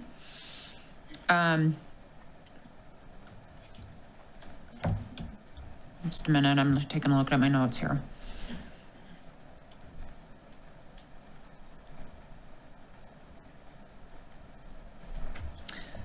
So, my note here is that we're going to bring this to the board in November, and here we are. Oh, good morning. So the recommendation is to approve this particular policy, pending any questions. As this, no changes? There's one change. Yep, there's one addition to section 7. That was made by... Section 7A3, we're talking about when an address that's used other than a home address, that not only can it not vary day to day, but it can't be something where I go to this address this week, this address next week, this address this week, this address next week.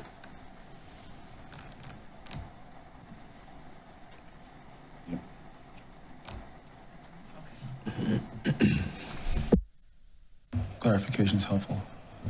Thank you for that. Any comments about 709? Okay. Hearing none. 721, uniform grant. The recommendation is to approve this policy.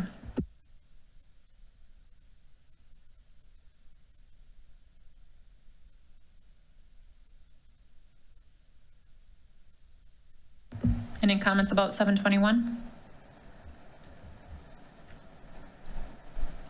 Hearing none. Chair Davis, you want me to keep moving? Keep moving, still your show. Oh, I don't know about that. The third reading, these are the ones that we could, if there's no changes, I mean, we can actually modify here at the table too if it's not big. But we could then move it to approval. So policy 429, conflict of interest, section 7A1 The verbiage was changed to include notification to the whole board, and the policy committee recommends approving this policy.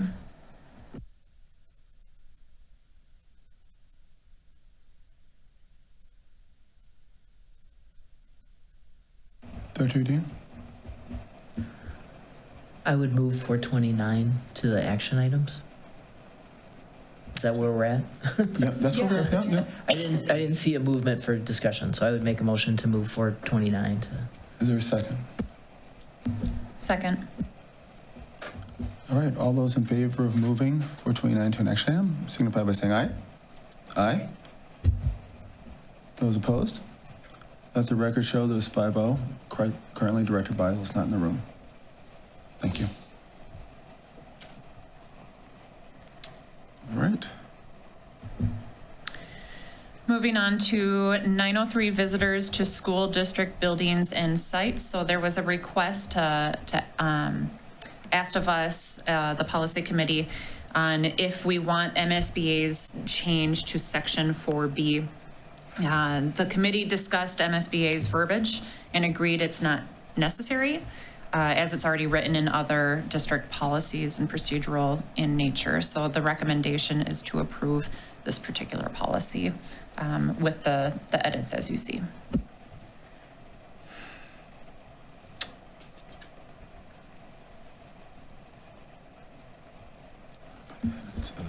Hearing no comment, I would make a motion to move policy 903 to an action item.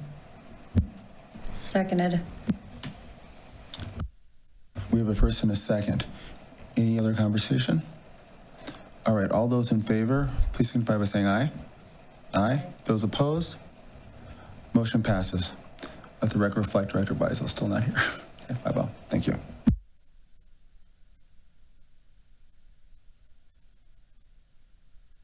That moves us over to our consent agenda.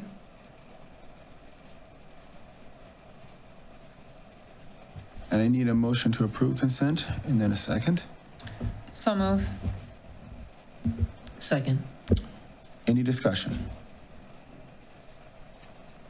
All right, all those in favor of approval of the consent agenda, please signify by saying aye. Those opposed? Motion passes. Remove the two policies. 6-0. Yeah.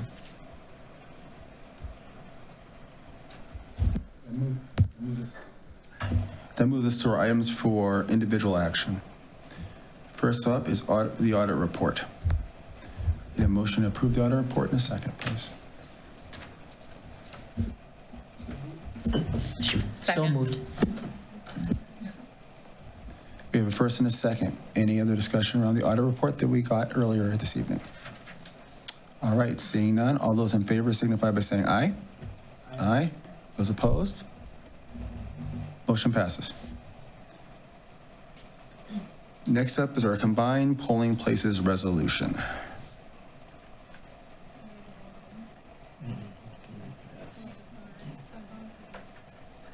It's long. I think you can read as written. Yes. You can read it. Move as written. Move as written.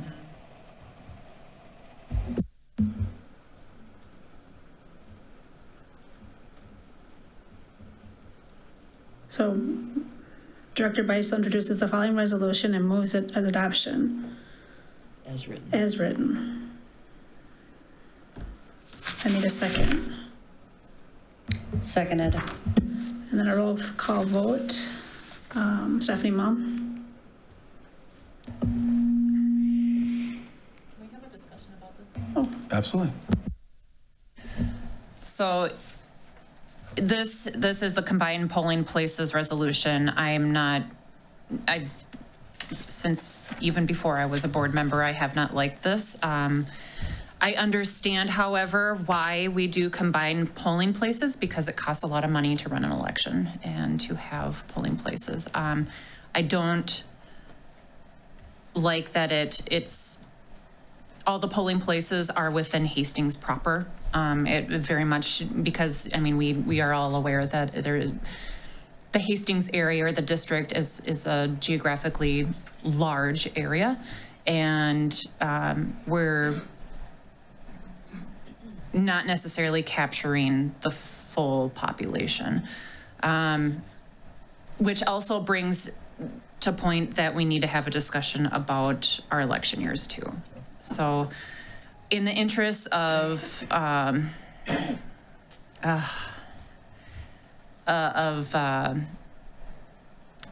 fiduciary responsibilities, I guess I'm okay with this, but I want to see a discussion in the future about changing this.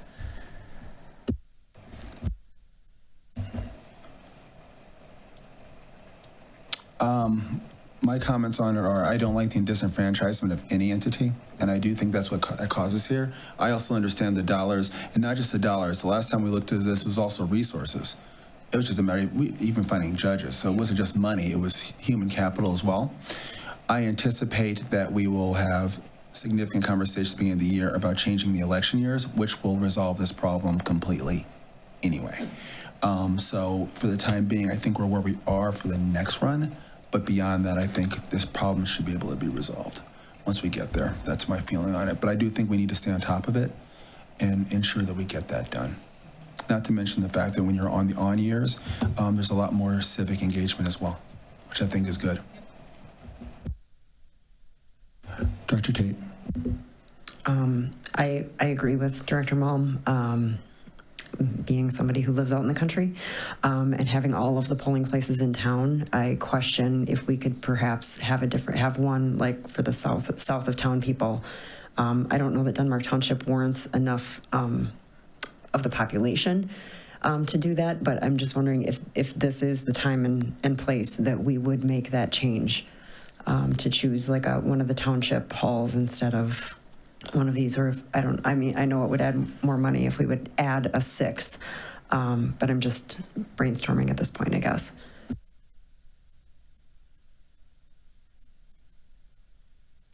I'm going to go to Director Dressley because she hasn't had a comment yet.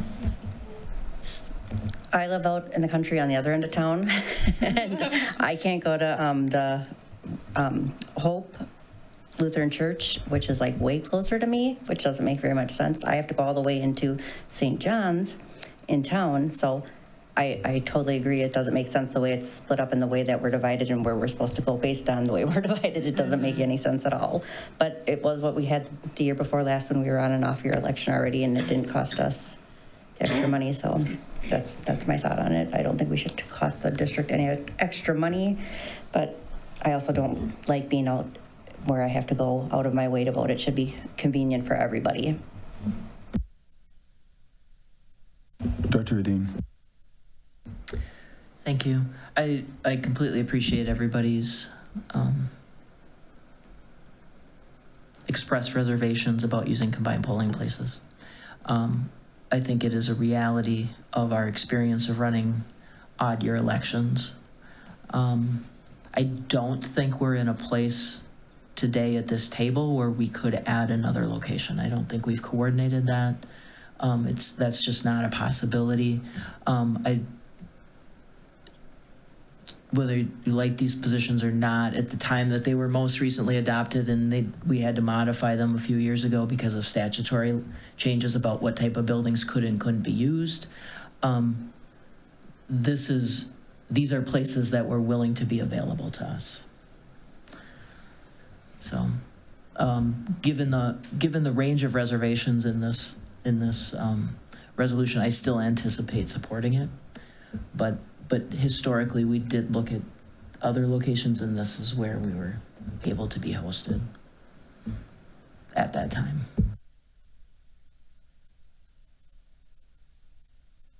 Yes, Director Malm. And so last year when I brought this up, the polling places, I had inquired about when we would need to start that conversation about changing that, and that I forgot. So I'll take that dig, but it should have started back in September in order to change it, because we have to have this done, I believe, by December.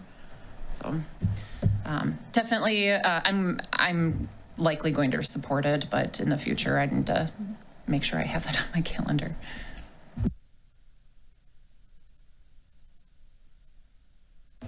Any other discussion? Seeing none and knowing that it's already on the table, then we'll just go to a vote. So all of those in favor of the resolution, did you read the whole resolution, did you not? Roll call, that's correct. Roll call vote. Director Tate, Yes. Director Hedin, Yes. Director Beisel, yes. Director Dressley, Yes. Vice Chair Malm, Yes. and Chair Davis. Yes, sorry. Whereupon said the resolution was declared duly passed and adopted.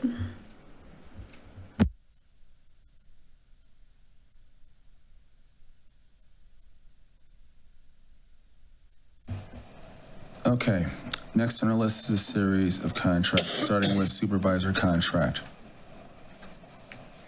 Need a motion and a second, and then any discussion that needs to be had. So move. Second.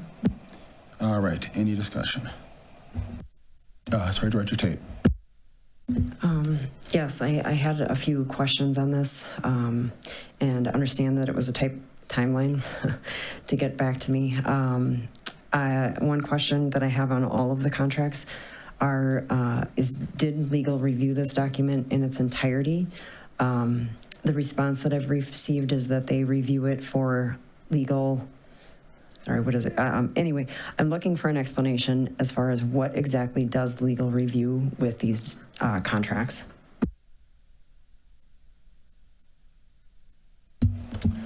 Ms. Moen. Before we started the negotiations process this year, we sent all of the contracts through legal, and they read through all of the contracts, ensuring that there's no language in there that will cause a legal concern in there. So they did not review it for things like grammar or any of those types of things, but they did a full review. Okay, thank you. And then I just had a question. Two of these they are defined as agreements. However, there are no, and I mean, in my mind, in an agreement, it's an agreement between two people or more. And these are, there's no signature page and there's no parties identified. So I'm wondering if this should be terms and conditions, a terms and conditions document instead of an agreement. Ms. Moen. Yes, so those two groups are both associations, so they are organized groups. In the past, they did not sign off on those, but we can add those signature lines when we do the final format and accept all those changes. And then I just had a few more concerns, I guess. Article 5, Section 2, it states holidays, and it states that there's 14 holidays. In prior drafts, all of the holidays were listed, and I guess I believe that they should be listed in here because it's not a standard number of like federal holidays or anything, so I don't know that it's completely clear. So just requesting that would be added in. So we did move to taking out listing all of the holidays in every contract. You'll see there's language in there that was added last round that effective this first school year, that the language states that holidays would be defined annually by the district. That allows us to look at where the holidays fall and if it should be on a Monday or a Friday, instead of saying, well, if it falls on a Monday this year, then it will be this.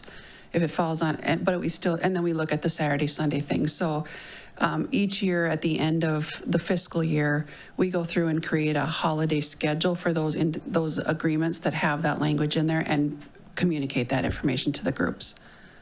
Okay, thank you. That makes sense. I did find one typo, I believe. Article 8, Section 2, under the high deductible VEBA, it states that it begins July 1st, 2023, and I believe that should be July 1st, 2022, instead, to be consistent with the rest of the dates in there, as well as the dates that are in the other contracts that are the same structure. And then Article 8, Section 4, is currently titled Life and Accidental Death and Dismemberment AD&D Insurance, but the and accidental death and dismemberment AD&D part is crossed off. So it looks like it's just life insurance, but yet the first sentence refers to including AD&D. So it was confusing to me as far as whether or not it was that was a part of the insurance or not. So I just wanted clarity and possibly the language to be updated for clarity as well.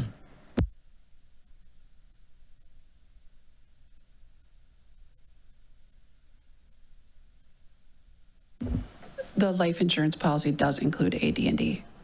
But Okay. when we refer to it with employees, it's called life insurance. Okay, thank you. I think those were my major concerns about this one. Director Beisel.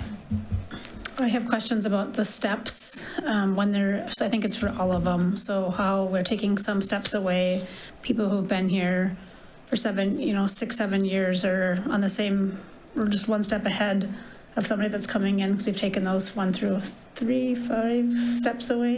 And how do we evaluate when to move on to the next step, or when these job descriptions are being relooked at to go into a next step? Do we have like a cycle for that? So this agreement is one of them that we completely revamped the step schedule in last time. So there's no steps removed from this one.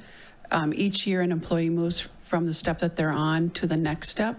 There are a couple of the agreements that have language that says the district may withhold a step and then they'll be provided notice in writing. The contracts that you have tonight, there's a couple of them where those steps are removed.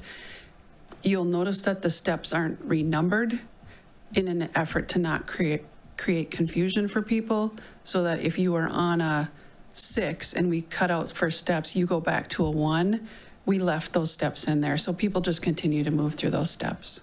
Does that make sense? Did I answer your question, Becky? Okay. Dr. Tatum, sorry. I just have one more. So I did identify a few just minor kind of things, like there was something missing from the table of contents, that type of thing. Is that all going to be cleaned up before this is signed?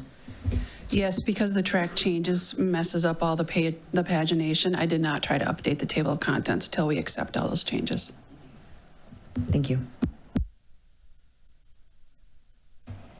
Anything else in the supervisor contract? Seeing none, I'm looking for all those in favor of the supervisor contract be signify by saying aye. Aye. Those opposed? Motion passes. Next up is the unaffiliated staff contract. Need a motion in a second? So move. Second. Any conversation on this contract? Seeing none, we'll go straight to a vote. All those in favor signify by saying aye. Aye. Those opposed? Motion passes. Next up is our tech support contract. It is a contract night. I need a first and a second. So moved. Second. Any discussion on the tech support contract? Director Tate. So this one I actually sent a pretty lengthy email on. One thing, so this was one of the reasons that I asked if legal reviewed this. There is a statute that is referenced in here, I count 5 times, that has been repealed. And I just want to make sure that that is going to be updated. There was an article that jumped, it skipped an article number. There was one reference to Article 5 severance, and Article 5 is actually not severance, so it should be retitled. Again, the table of contents, there was no, unless this got added later, there was no sick leave bank MOU. It's referenced in the contract, but I don't believe it came through as an attachment, so it would just need to be added, unless that just didn't get attached to the agenda, like I said. And then there was, and this comes up in the other agreement as well, there's a 30-minute unpaid lunch break that's noted, but the 15-minute break that is in that same area is not noted as being either paid or unpaid. I believe that should be clarified in there. And then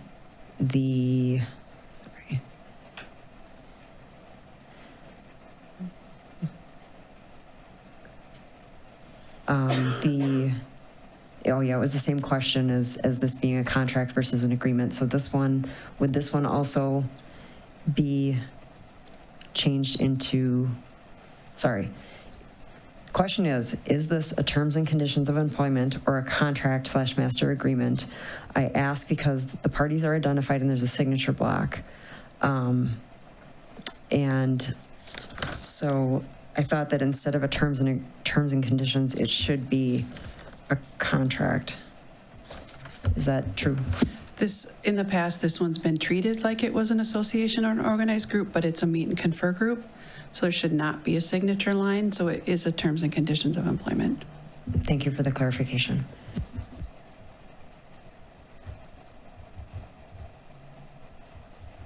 I think the only other one was the Hastings Tech support staff is not identified and used consistently throughout the contract. So that was my only other major comment. There were just a few other minor ones. I just want to make sure that this stuff will be cleaned up before it's signed, correct? Yes, so I am working on going through, so I haven't been here for the last few months, so poor Bob's been trying and Jen have been trying to do all the contracts. When I am going through the final versions, I'm checking those references and making sure the section numbers are all right, getting the page numbers, updating the table of contents. So a lot of that will get reviewed when I go through and do the final versions of them. Fantastic, thank you.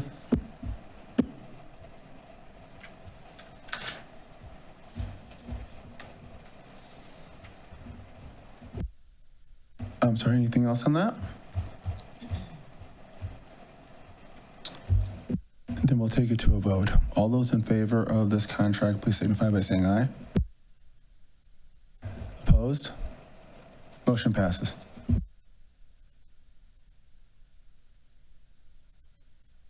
That brings us to, I believe, we have to, Administrator Hessa. I'm losing my place. Administrator is what I thought. Administrator contract. I need a first and a second, and then we'll take any questions. So moved. Second. With those now, do we have any questions or comments? Director Tate. Okay, so if I'm following from the first one, that was written like this, this one will be changed to have a signature page, is that right? Okay, that's right. Okay, and then you answered the holiday question. There was one thing that was just language, Article 9, Section 3, the other document like this one includes the words up to when it regards to, I believe it's an insurance thing, up to the dollar amount, and this one just had the dollar amount, didn't know if that was significant or not. And then you answered the AD&D. And then the only other major one that I noticed, Appendix A, the Director of Athletics is crossed out from grade 16, but didn't appear anywhere else. And I was just wondering if he was supposed to be moved to grade 17. Action was taken some time ago to move the athletic director position out of this bargaining group and into the principal group. So it is not in this group at all. Okay, thank you.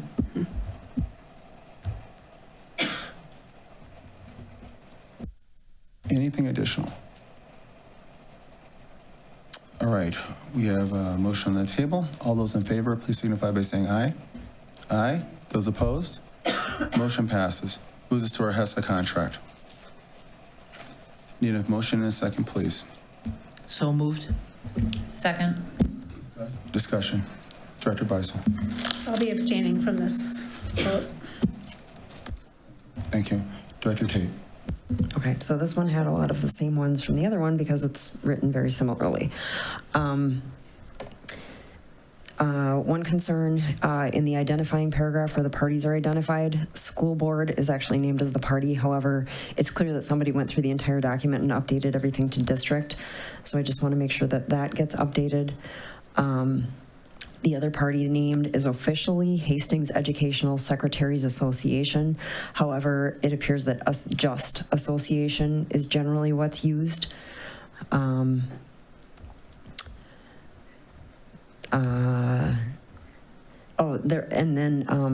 Article 6, Section 3, where it's talking about vacation days, it doesn't have any vacation at all noted for anyone with 0 to 1 years of service, and I just wanted to ask if that's correct.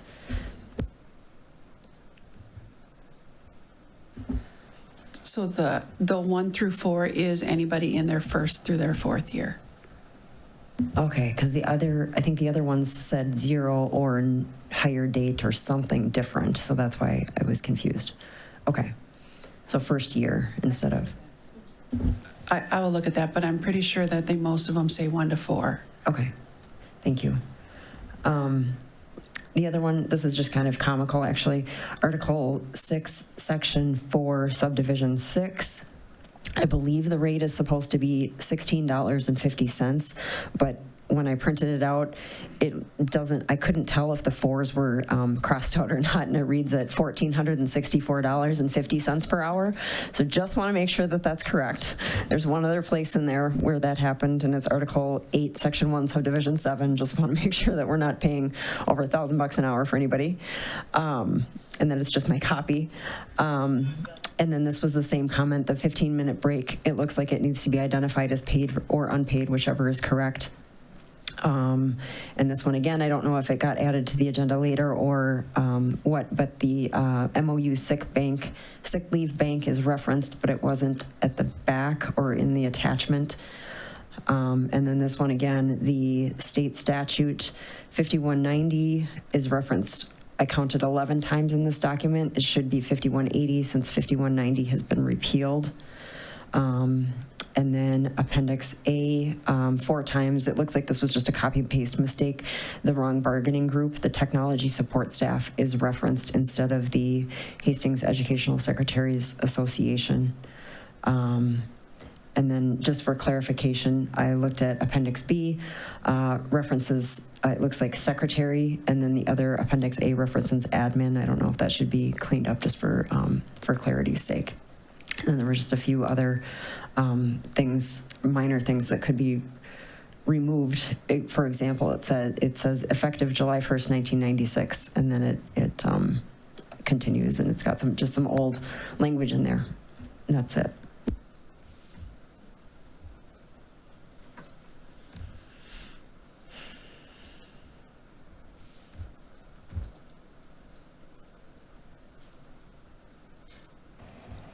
Anyone else? All right, then we'll go to a vote. All those in favor of approval of the HESA contract, please signify by saying aye. Aye. Those opposed? Those abstaining? 5-0 with 1 abstain. Thank you. Next up is the superintendent contract. I need a motion in a second and then discussion. So move. Okay. Second. Yes, discussion. Director Tate? So I believe we need to just take a step back. We have not yet voted on whether or not we are going to move forward with the superintendent, offering the superintendent a contract before we get into the details. The contract is whether or not you want to offer him a contract. If you do not, then you are free to vote no. Go ahead. Just a point of clarity, because according to his current contract, we have to let him know in writing before December 1st if we are not going to offer him a contract at all. So if we just vote on the existing contract as it is and we don't agree to it, that may just mean that we need to adjust the terms and conditions, which is very different than no, we are not offering a new contract, period. So I think it's 2 separate votes. Because, like I said, if we vote no contract, we have to let him know, versus no contract tonight, but possibly next month. That's a different vote.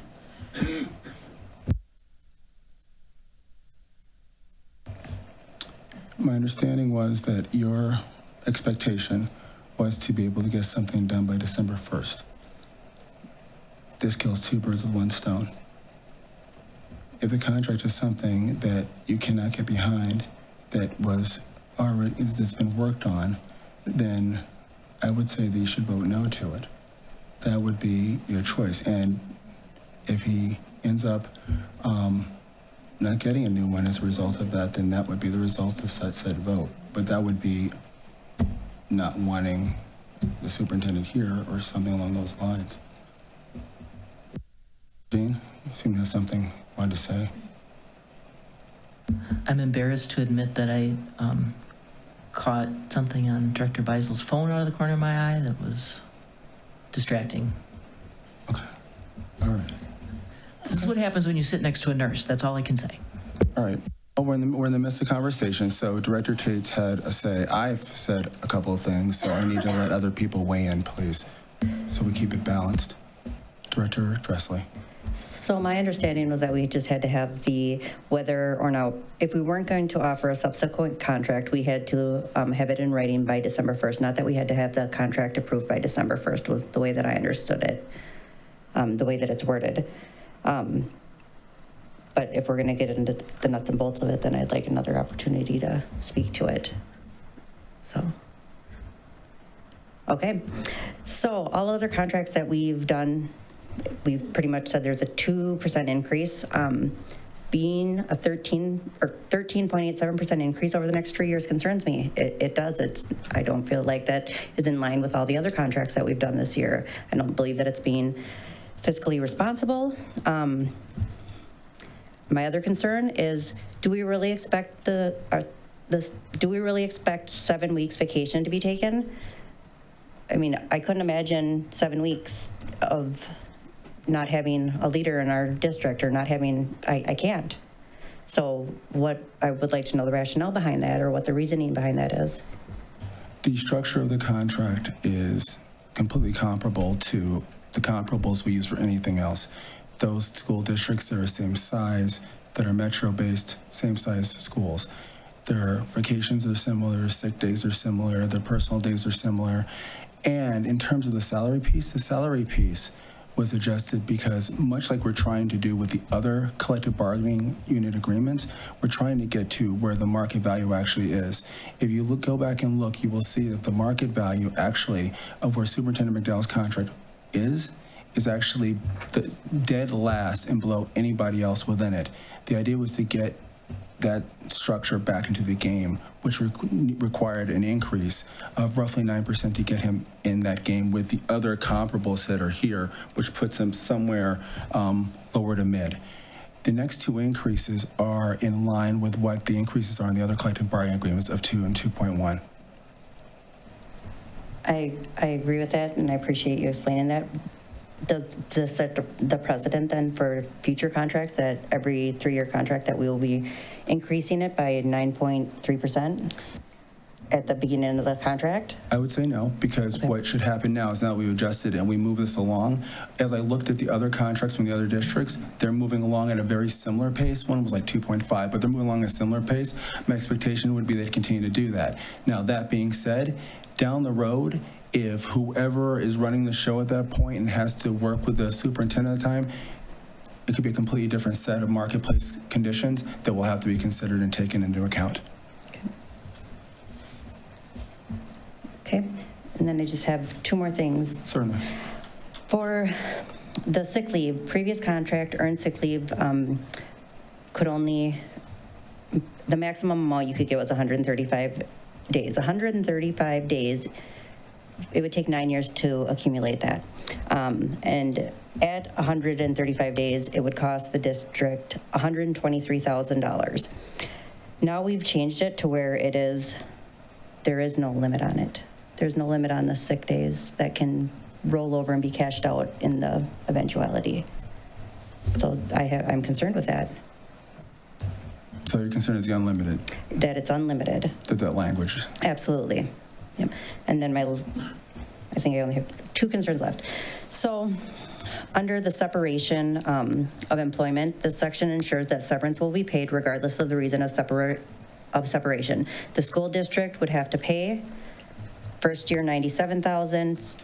If it was year 2 of the contract, it'd be $100,000, and year 3 it'd be $102,000, regardless of the reason for separation. That's the language that concerns me. Director Mo. Where are you getting those numbers? Because it's 37 days a year. For cumulatively 3 years, 112 days. What are you talking for? You're talking about the severance? Yeah, the severance. Yeah. So I'm not sure that, it seems like a large amount, and I don't think that's accurate. So it's based off of his day rate during that period of time. is it not?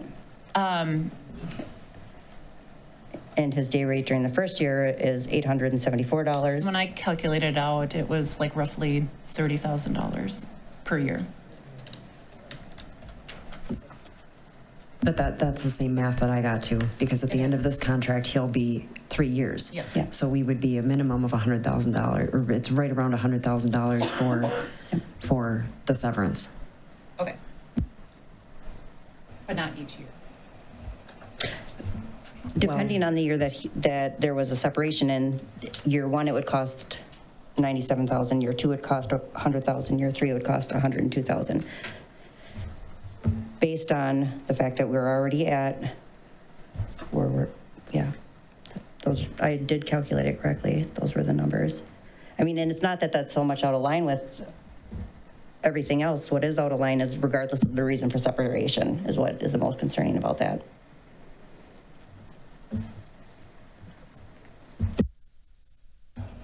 I'm noting your exception to the regardless of why the board would separate. I'm taking note of that. That's noted.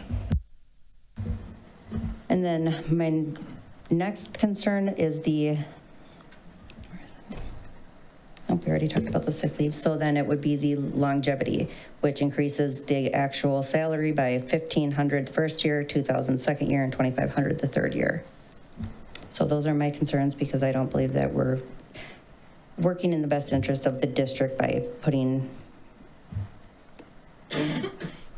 with this contract. What we're trying to do with that piece is also, these are also standard pieces that you'll find in other contracts. I'm not saying that it has to be everything standard, but I do know that when you're working in a situation where you're in a market that's competitive, you want to make sure that you're putting your best foot forward in terms of those efforts to retain, because believe me, when you go into the whole other mode, which is trying to start over again from scratch, it's cataclysmic and can take quite a bit of time. So we're trying to put the best foot forward there and then work together as a unit once we get all this done.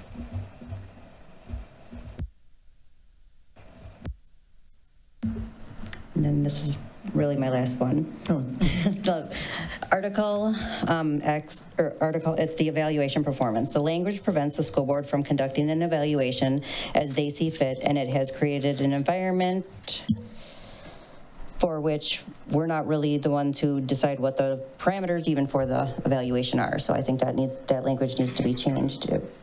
In other contracts, what I looked at anyways, in the surrounding areas, it actually says that the school board, now I'm going to have to pull it up because the language is different. Go ahead and pull it up because I want to read it with you. Yep.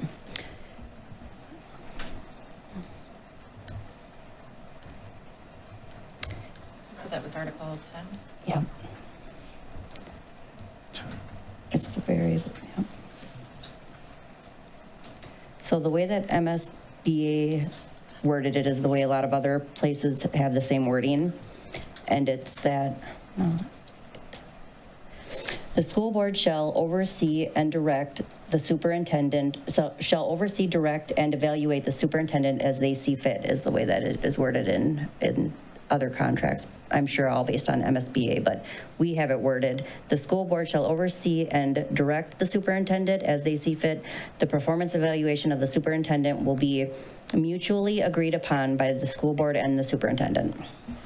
So what we've always done is try to create an agreement that these are the things we should both focus on, so it's not an edict, it's more of a collaborative effort.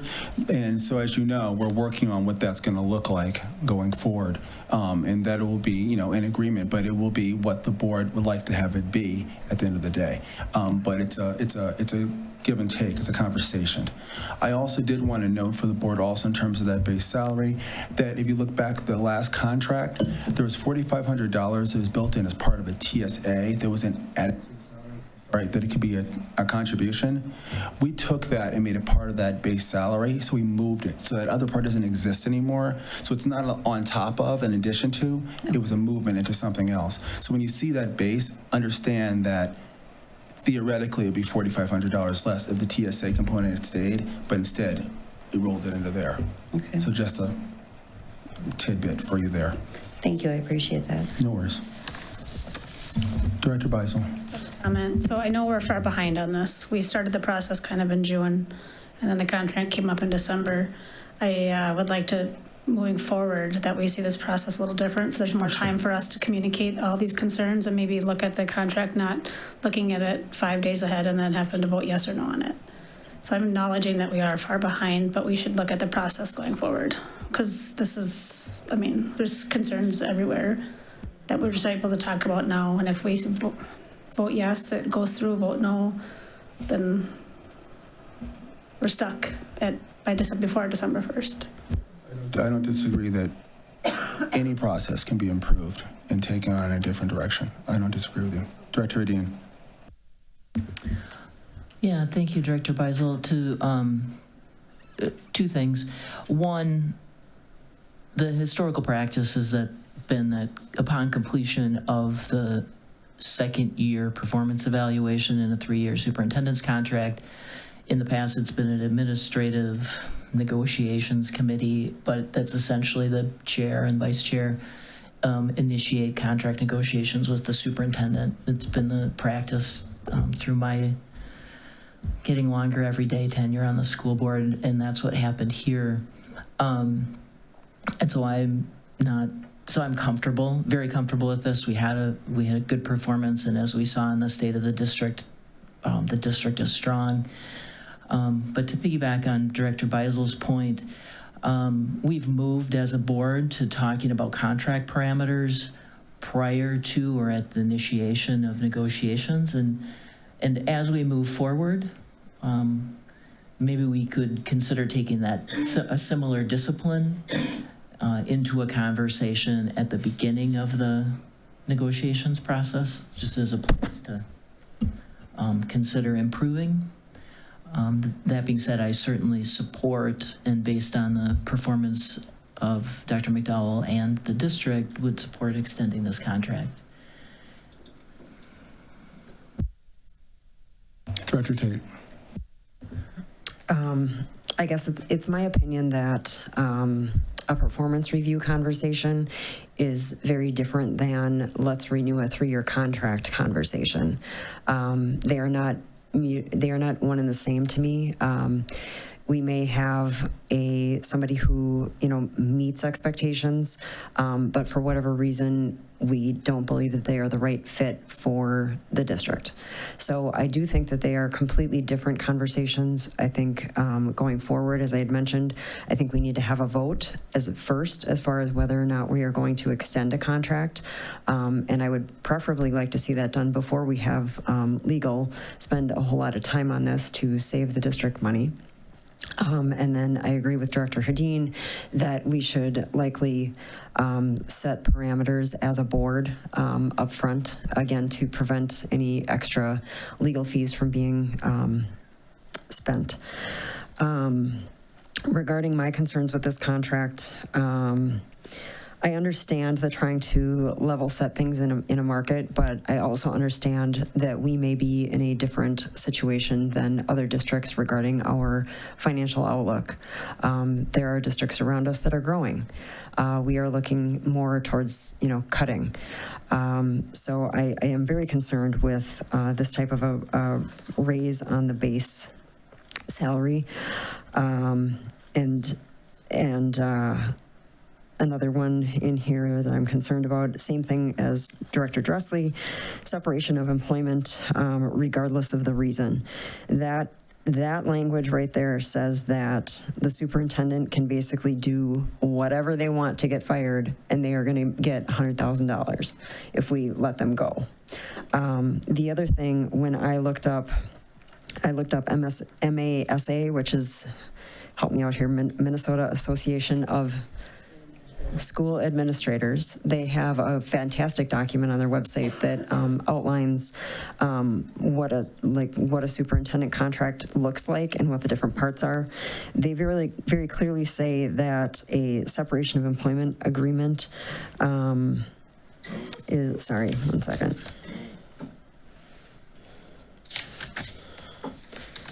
Let's see it.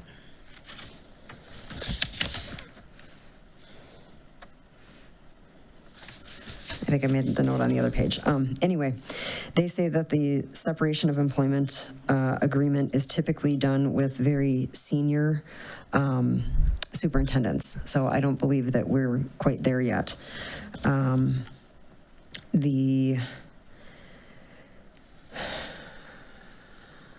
The vacation, that's another one that I'm concerned about, because realistically, I don't think that we would ever expect a superintendent to take 7 weeks of vacation in the year, because that would be detrimental to the district. And the fact that unused vacation must be taken or surrendered for pay at the daily rate within 6 months, basically this is a huge pay bump again, and I don't agree with that. That is new language added into this contract for this one. Before it was unused vacation must be taken within the 6 months. I agree with that. And then the old contract stated upon voluntary termination, the superintendent shall be entitled to payment for any unused vacation days earned. And right now it says upon termination. So again, that means that the superintendent could be fired and they're still going to be paid out for this. So that's a huge change in the language and the financial impact to that.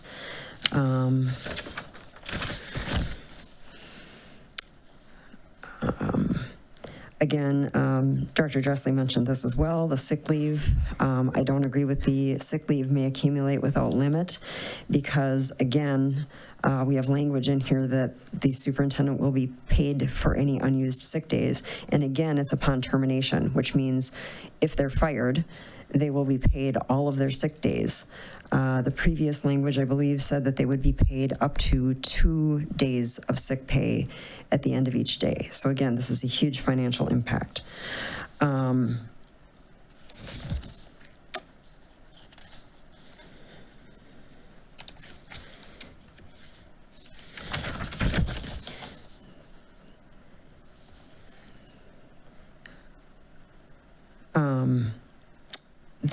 I don't agree with the longevity thing, especially if we are going to give this significant of a raise, frankly. I did have a question. The daily rate of pay, the old contract, the daily rate of pay was $230 was the divisor, and now that's being reduced to $225, which means that anything using that calculation goes up. So that again is payment out goes up. I'm just wondering what the rationale was for that increase, or decrease, I should say. Say that one again. So the daily rate of pay, the divisor has been reduced from 230 to 225. So that means if, for example, we're going to pay out vacation days because the divisor is smaller, that results in a higher number. So the dollars, so if it's, $100,000 or whatever, if you divide 100,000 by 230, it's a smaller number than if you divide $100,000 by 225. So that again has an impact on the sick pay, the vacation pay, the severance. It's impacting everything by increasing all of it. So just wondering if what was the rationale from going from 230? I believe that's the way that math works. Give me a second here. Okay.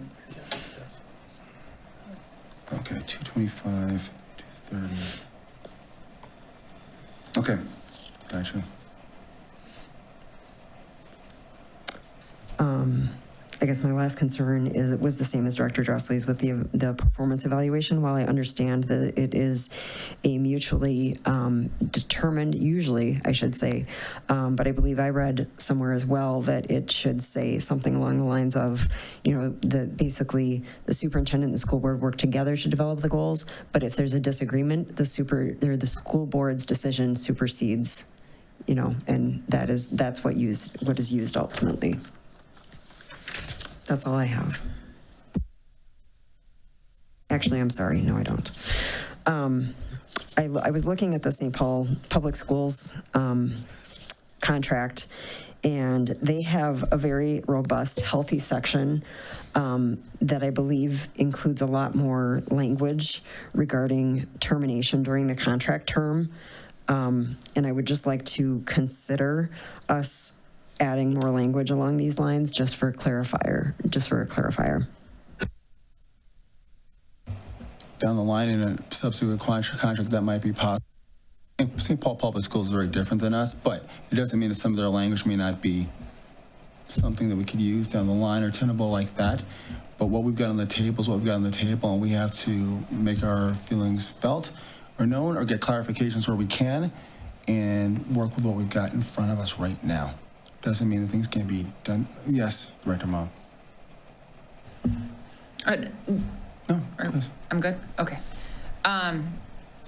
So just listening to the board members around the table here, totally understand where you're coming from. So the financial impact of this, this is a contract that we enter in with the superintendent as the sole person that we employ, right?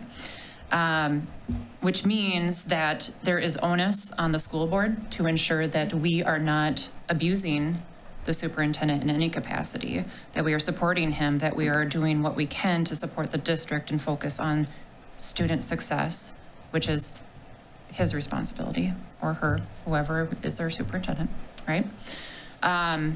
So the financial impact, that really falls on us to ensure that, obviously, misconduct is a totally separate realm, and I understand, with termination, maybe, in that realm, I get that. However, by having this particular verbiage and the financial impact on this, that it puts onus on the school board as a whole to ensure that we are doing everything that we can to support so that the contract is earned.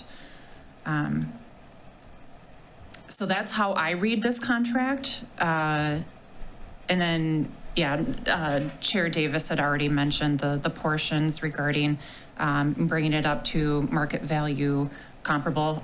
We got a great deal over the last 3 years. There's no lying. Like we got a really, really good deal. But now it's time to pay market value comparables. And that ensures that we remain competitive to other districts because, what happens if we lose our superintendent? Who's going to want to come here? Who really, let's take a look at the climate that we've created over the last year. Who's going to want to come here? We're not going to be able to find a quality superintendent. That's all I have to say on that. Order.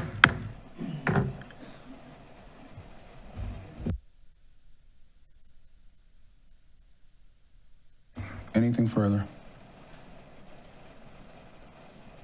All right, a motion's on the table, and it's time to vote. All those in favor of the ratification of the new superintendent contract for the next 3 years, please signify by saying aye. Those opposed? Vote is 4-2, the motion passes.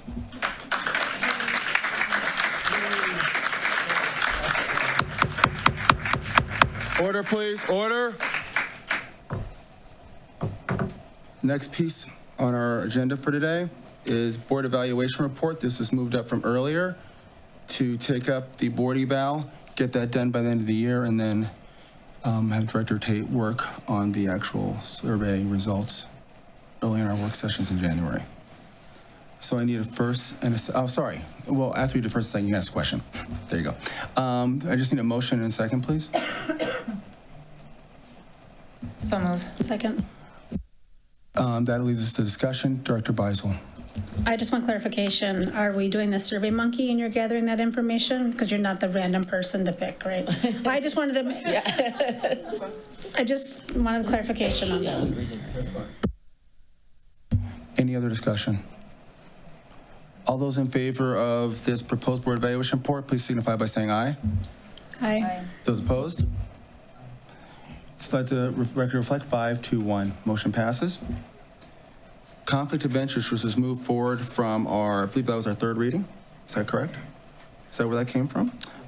We need to now just have a motion and a second to approve that conflict of interest, section 429, and then any discussion might have to ensue. So move approval. Seconded. Is there any discussion for that? All right, conflict of interest. All those in favor signify by saying aye. Aye. Those opposed? Motion passes. Visitors to school district buildings and sites. I need a motion and a second. So moved. Second. Any discussion? All right, all those in favor of section number 903, please signify by saying aye. Aye. Those opposed? Motion passes. We now move up to requests for future topics, bearing in mind that we're moving into the holidays and we only have one meeting left. So most of this would probably be deferred into next year at this point. But if there's anything anybody wants to bring up now, that's fine. If you'd rather email it and we deal with it that way, it's fine too. Mom and then Director Dressley. I would like to add a work session or preferably a retreat.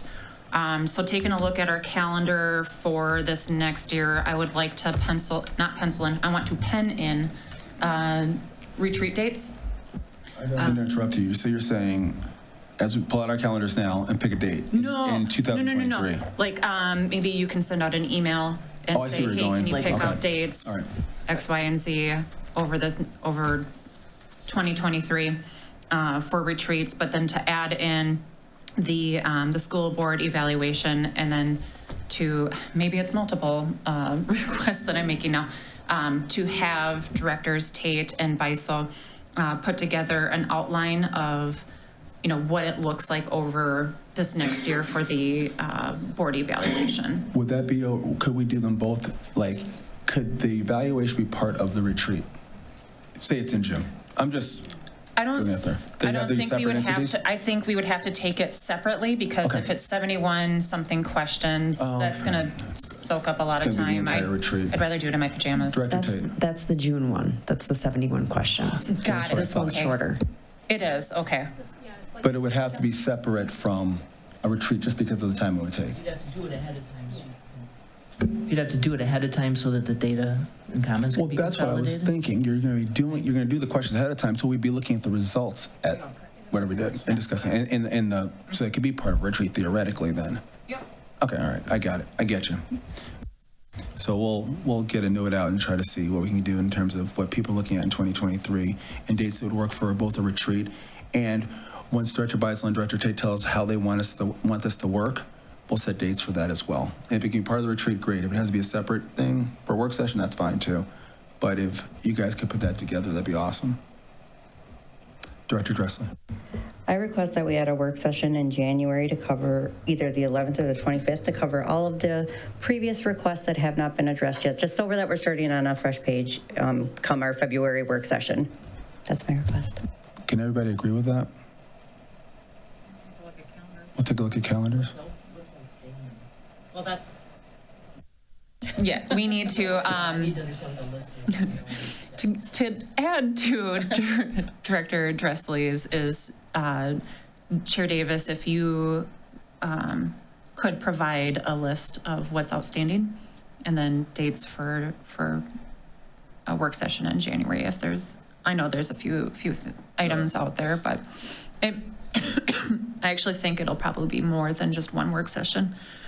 Excuse me, to get through all those items.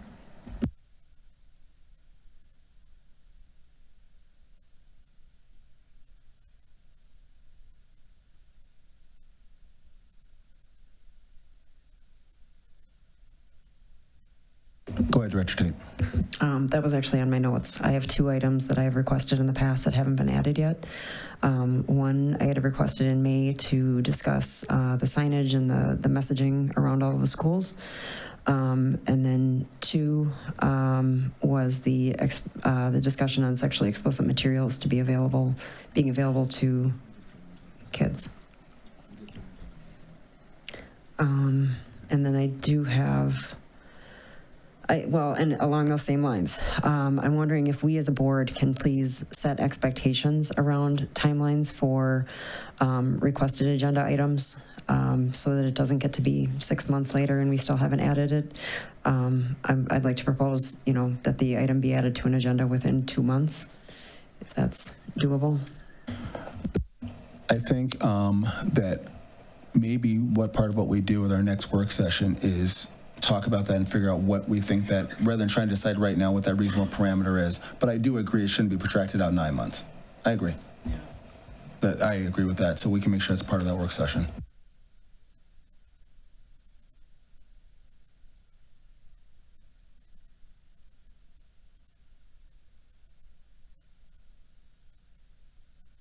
Director Dean.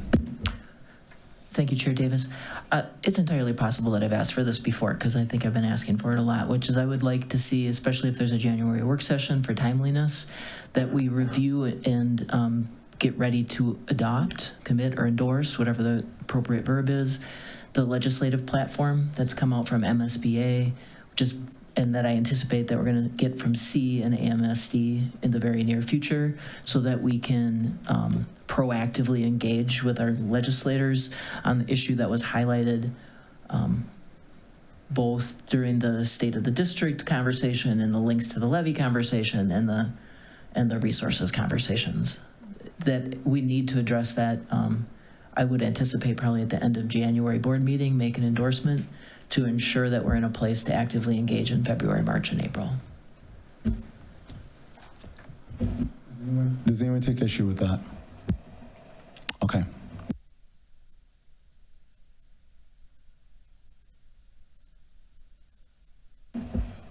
Director Tate. I do have two more. One's more of a consideration. For folks who aren't aware, the agenda for tonight was about 800 pages long. I cannot fathom being someone who works full-time and trying to actually fully prepare for that. I'm wondering if there are things that can be done to, again, provide information to the board in advance. For example, these contracts, I'm imagining that they all weren't done on Friday. So if we could perhaps get those in advance to start reviewing them beforehand so that we aren't slammed with this massive agenda. I appreciate, by the way, I do appreciate getting the expense report in advance and the policies. That was awesome. So just wondering if we're looking at 800 pages, that represented about 105. If there's any way that we could try to do that to not have this miserable weekend. Sure. Nope, I take no issue with that. Does anybody else have a problem with trying to look at some way of attacking that? Okay. Okay, just making sure that we're all on the same page. No, just make sure we're on the same page there. That's fine. That's absolutely fine. That's fine. And maybe this falls into the same realm, just wondering about a discussion of the contract process. And I know that we did this in July, but my expectations coming out of that meeting are not exactly where we are right now. And why I say that is that I'm going to use the custodian's contract from last month, and it was just that it was given to us, and we were told that there were still going to be changes made to clean it up. I mean, we kind of were here tonight, I guess, too. So if there's a way that we can possibly get it to the point where we are truly seeing the final draft with, I truly appreciate the track changes being in there, because that is massively helpful. But wondering if we can basically be presented with the final draft with the track changes at this meeting, so that really there shouldn't be any more back and forth whatsoever, any more concerns, because I don't like laying out all of my concerns here either, but at the same time, I can't vote for it unless I know that they're going to be resolved. So I'd rather, if we can do the back and forth ahead of time versus before we get to this point. Noted.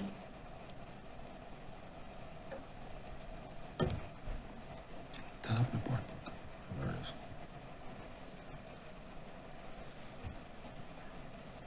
All right, future meetings. We've got December 7th, and that is it for the year. And then we move into next year. It's still loading, but I know we have December 7th. It's just... Okay, 1 second. December 7th, and we do not have, I think I've communicated with all of you about November 30th. Dr. McDowell's got a comment on that real quick, but those are the two we've got for the remainder of the year. Just letting people know that you've changed that. 30th at 5:30 for our certification meeting.